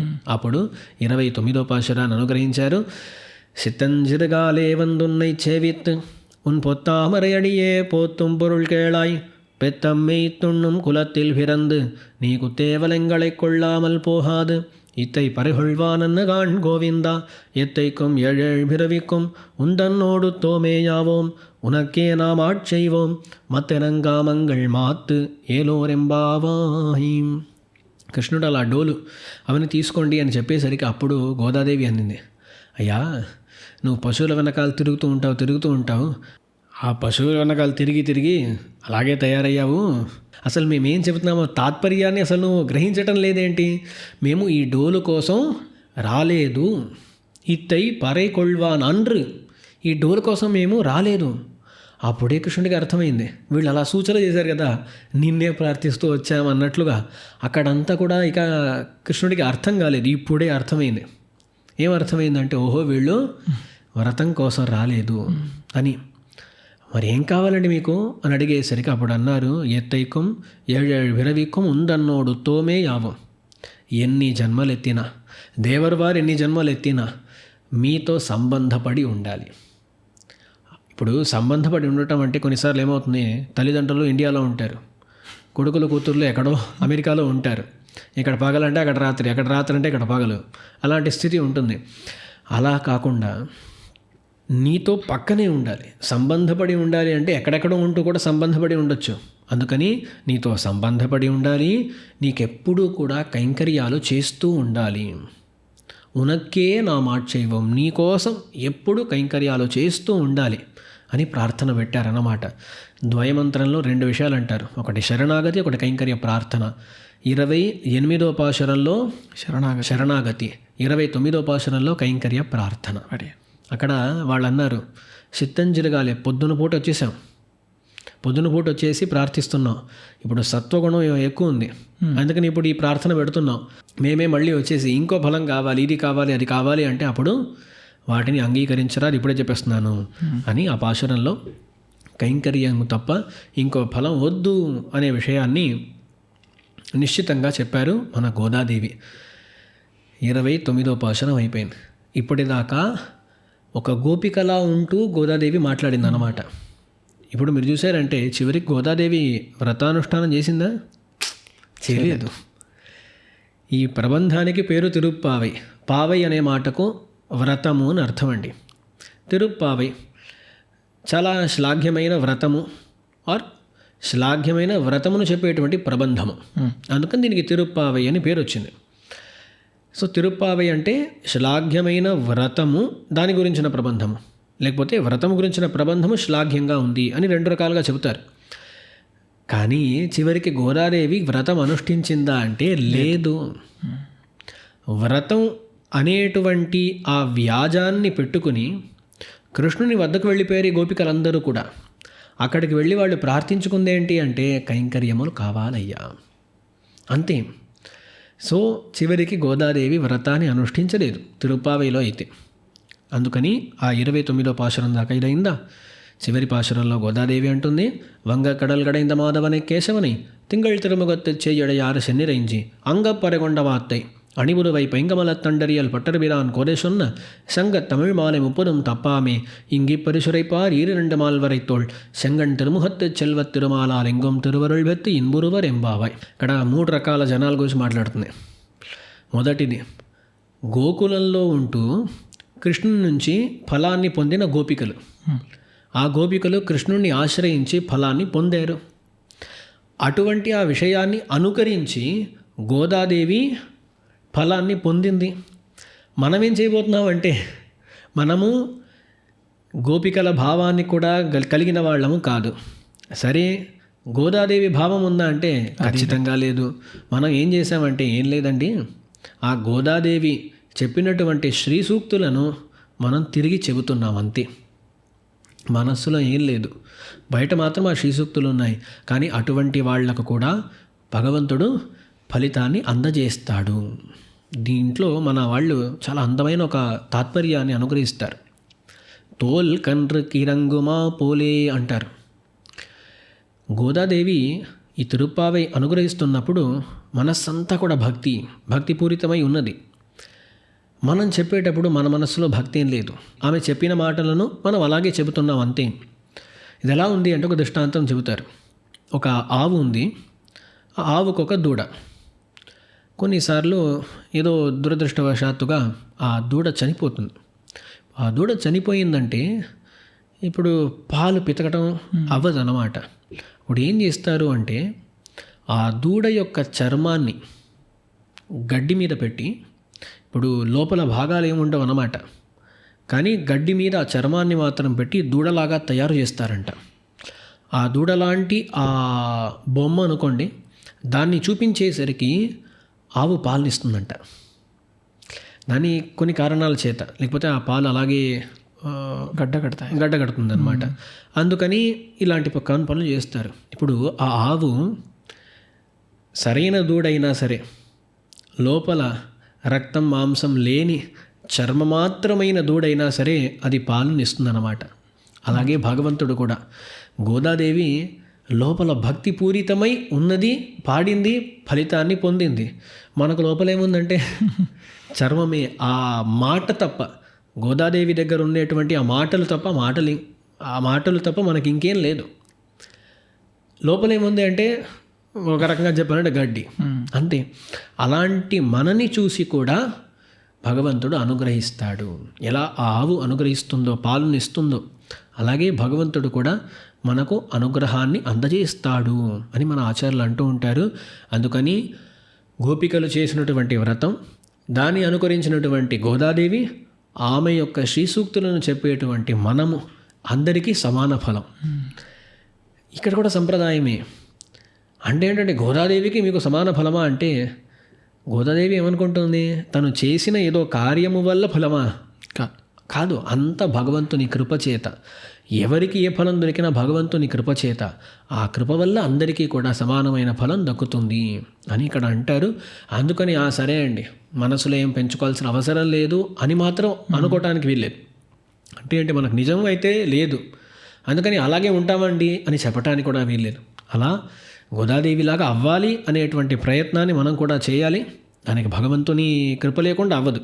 అందుకని భగవంతుడిని కూడా ప్రార్థించుకోవాలి. అందుకని భగవంతుడిని ప్రార్థించుకుంటూ ఆ గోదాదేవికి ఏర్పడినటువంటి స్థితి మనకు కూడా ఏర్పడాలి అనే ఒక ప్రార్థనను భగవంతుని యందు, ఆ గోదాదేవి యందు, ఆ గోదాదేవి యొక్క గోదాగ్రజులైన రామానుజుల వారి యందు మనము పెడుతూ అలా ఈ కార్యక్రమాన్ని పూర్తి చేసుకుందాం అనుకుంటున్నాను. తిరుప్పావి వేదం అనైతుక్కం విత్తాగం అంటారు. వేదంలో ఉండేటువంటి అర్థాలన్నిటినీ కూడా తనలో కలిగినది ఈ తిరుప్పావై అనేటువంటి గొప్ప ప్రబంధము. ఎన్నో రకరకాల అర్థ విశేషాలను మన వాళ్ళు అనుగ్రహించారు. పెద్ద పెద్ద వ్యాఖ్యానాలు, తాత్పర్యాన్ని, వ్యంగ్యార్థాన్ని వివరించేటువంటి ఎన్నో వ్యాఖ్యానాలు, అవన్నీ ఎన్నో ఉన్నాయి. కానీ ఈ కాలంలో ప్రతిదాన్ని వేగంగా తెలుసుకోవాలి, చాలా చిన్న బిట్స్లో విషయాలు తెలుసుకోవాలి అనుకునే వాళ్లకు ఇంతకన్నా తక్కువ కాలం అయితే చెప్పలేం. వాళ్ళ కోసమని ఇలా మనము ఈ తిరుప్పావై చెప్పడం అనేది జరిగింది. ఇంకా కూడా ఈ తిరుప్పావై గురించి విషయాలు తెలుసుకోవాలి అనుకునే వాళ్లకు మనము తిరుప్పావై రోజు కూడా ఒక 10-15 నిమిషాలుగా అలా వీడియోలు పెడదామని అనుకుంటూ ఉన్నాము. చాలా సాధ్యపడితే మనము ఆ తిరుప్పావై రోజుకో 15 నిమిషాలు అనే ఆ రీతిలో పోస్ట్ చేద్దాం. అది ఏ ఛానల్లో, ఏ లింక్లో వస్తుంది అనేటువంటి విషయాలన్నీ కూడా ఈ వీడియో యొక్క డిస్క్రిప్షన్లో చూడవచ్చును. ఆ సమయంలో, ఇది పోస్ట్ చేసే సమయంలో దానికైనా ఏర్పాట్లన్నీ చేస్తాము. అందుకని అందరూ కూడా విని తరించవలసిందిగా ప్రార్థించుకుంటూ పూర్తి చేసుకుందాం. స్వామి, అయితే ఈ 30 పాశురాలు ఉన్నాయి కదా స్వామి, 30 రోజులు. సో ఒక్కొక్క రోజు ఒక్కొక్క పాశురం జరిగిందా స్వామి? అది రాజు చెప్పాను కదా, ఒకరోజు పొద్దున్న లేచారు వీళ్ళు. లేచి గోదాదేవి అందరినీ లేపింది, అక్కడికి వెళ్ళింది, ప్రార్థించుకుంది, అంతా అయిపోయింది అనమాట. ఈ కథ జరిగిందంతా కూడా ఎక్కడ అంటే ఒక ఉదయం అయిపోయింది అంతే. 30 పాశురాలు ఉండటం చేత ధనుర్మాసంలో మనం ఒక్కో రోజు ఒక్కో పాశురాన్ని అనుభవిస్తూ వస్తున్నాం. అంతేకాని అందుకు అని ధనుర్మాసంలో కూడా 30 రోజుల్లో ఒక్కో పాశురం చొప్పున గోదాదేవి అనుగ్రహించింది అని కాదు. అలా అనుగ్రహించి ఉండొచ్చు, దాని గురించి కూడా మనకు తెలియదు. గోదాదేవి ఒక్కో రోజు ఒక్కో పాశురం రాసిందా అదంతా మనకు తెలియదు. కానీ ఆ పాశురాల్లో ఉండేటువంటి ప్రమేయం జరిగిందైతే ఒక పొద్దున పూట. స్వామి, పూర్తి చేసుకునే ముందు ఒక చిన్న ప్రశ్న స్వామి, అయితే తిరుప్పావై మొత్తం సారముగా తీసుకుంటే ఒక్క లైన్లో తిరుప్పావై సారం, సంప్రదాయ సారం ఏంటి అంటే ఏం చెప్తారు? అది ముందే చెప్పాను, నారాయణనే నమక్కే పరై తరువన్. అక్కడేమంది, కృష్ణుడే మనకు పరై డోలును ఇస్తాడు. చివరికి ఆ 29వ పాశురంలో వచ్చేసరికి డోలు కాదయ్యా మాకు కావాల్సింది కైంకర్యం అని చెప్పేశారు. అందుకని ఇప్పుడు దాకా ఎక్కడెక్కడ డోలు డోలు అంటూ వచ్చారు, అక్కడంతా కూడా అర్థం ఏంటి? కైంకర్యం అని. ఇప్పుడు నారాయణుడే మనకే కైంకర్యం ఇస్తాడు. నారాయణుడే అంటే ఇంకెవరు కాదు, మన ప్రయత్నం కూడా కాదు, నారాయణుడే ఇస్తాడు. మనకే అంటే అర్థం ఏంటి? అందరికీ ఇవ్వట్లేదు కదా, అందరికి మోక్షాన్ని భగవంతుడు ఇవ్వట్లేదు. మనకే అంటే అతన్ని నమ్మి ఉన్న మనకే ఇస్తాడు. సో శరణాగతి చేసి అతన్నే నమ్మి ఉన్న వాళ్లకు ఆ భగవంతుడే కైంకర్యాన్ని, అంటే నిత్య కైంకర్యాన్ని, నిత్య కైంకర్యం ఎక్కడ ఉంటుంది? మోక్షంలో ఉంటుంది. కాబట్టి ఆ మోక్షాన్ని భగవంతుడు ప్రసాదిస్తాడు. నారాయణనే నమకే పరై తరువాన్. చాలా అత్యద్భుతంగా వివరించారు స్వామి. ఇంత పెద్దదైనటువంటి ప్రబంధం ఏదో సామాన్యంగా అందరూ ఏం చేస్తామంటే కేవలం ధనుర్మాసంలో మాత్రమే. చాలా గ్రహాల్లో ఎలాంటి పరిస్థితి వచ్చింది అంటే కేవలం ధనుర్మాసంలోనే తిరుపతి అనుసంధానం చేసి మిగిలిన కాలం అంతా అసలు వాడు దాన్ని పట్టించుకునే స్థితి వచ్చేసింది స్వామి. అయితే ఈ మధ్య కేవలం ఈ ఉపన్యాసాల వల్ల, పెద్దవాళ్ళ శ్రీ సూక్తుల వల్ల నిత్యం తిరుప్పావై అనుసంధానం చేసుకోవాలి అని చాలామందికి ఒక ఆశ కలుగుతూ ఉంది స్వామి. వారంతా కూడా తిరుప్పావై కేవలం అనుసంధాన మాత్రంగా కాకుండా వ్యాఖ్యానాలన్నింటినీ కూడా పెద్దవాళ్ళ దగ్గర సేవించి అందులో లోపల ఉండేటువంటి అర్థాలన్నీ కూడా తెలుసుకోవాలి అని ఈ సందర్భంగా దాసుడు అందరికీ ఒక ప్రార్థనని చేసుకుంటున్నాడు స్వామి. అయితే ఇంత పెద్ద ప్రబంధాన్ని ఒక గంటలో చెప్పమని మిమ్మల్ని గంటన్నర అయిపోయి ఉంటుంది సుమారుగా అయి ఉంటుంది స్వామి. కానీ అంత తక్కువ సమయంలో మిమ్మల్ని చెప్పమని చాలా దాసుడు ఇబ్బంది పెట్టాడు. కానీ అదంతా మా అందరికీ కూడా దాని పట్ల ఇంకొంచెం శ్రద్ధ పెరగడం కోసమే స్వామి. ఇదంతా మా భాగ్యంగా భావిస్తూ ఇంకా తర్వాత మరిన్ని విశేష అంశాలు తిరుప్పావై గురించి రానున్నటువంటి చర్చల్లో జరగాలి అని ఆశిస్తూ సెలవు తీసుకున్నాడు స్వామి. అడియేన్ రామానుజదాస్.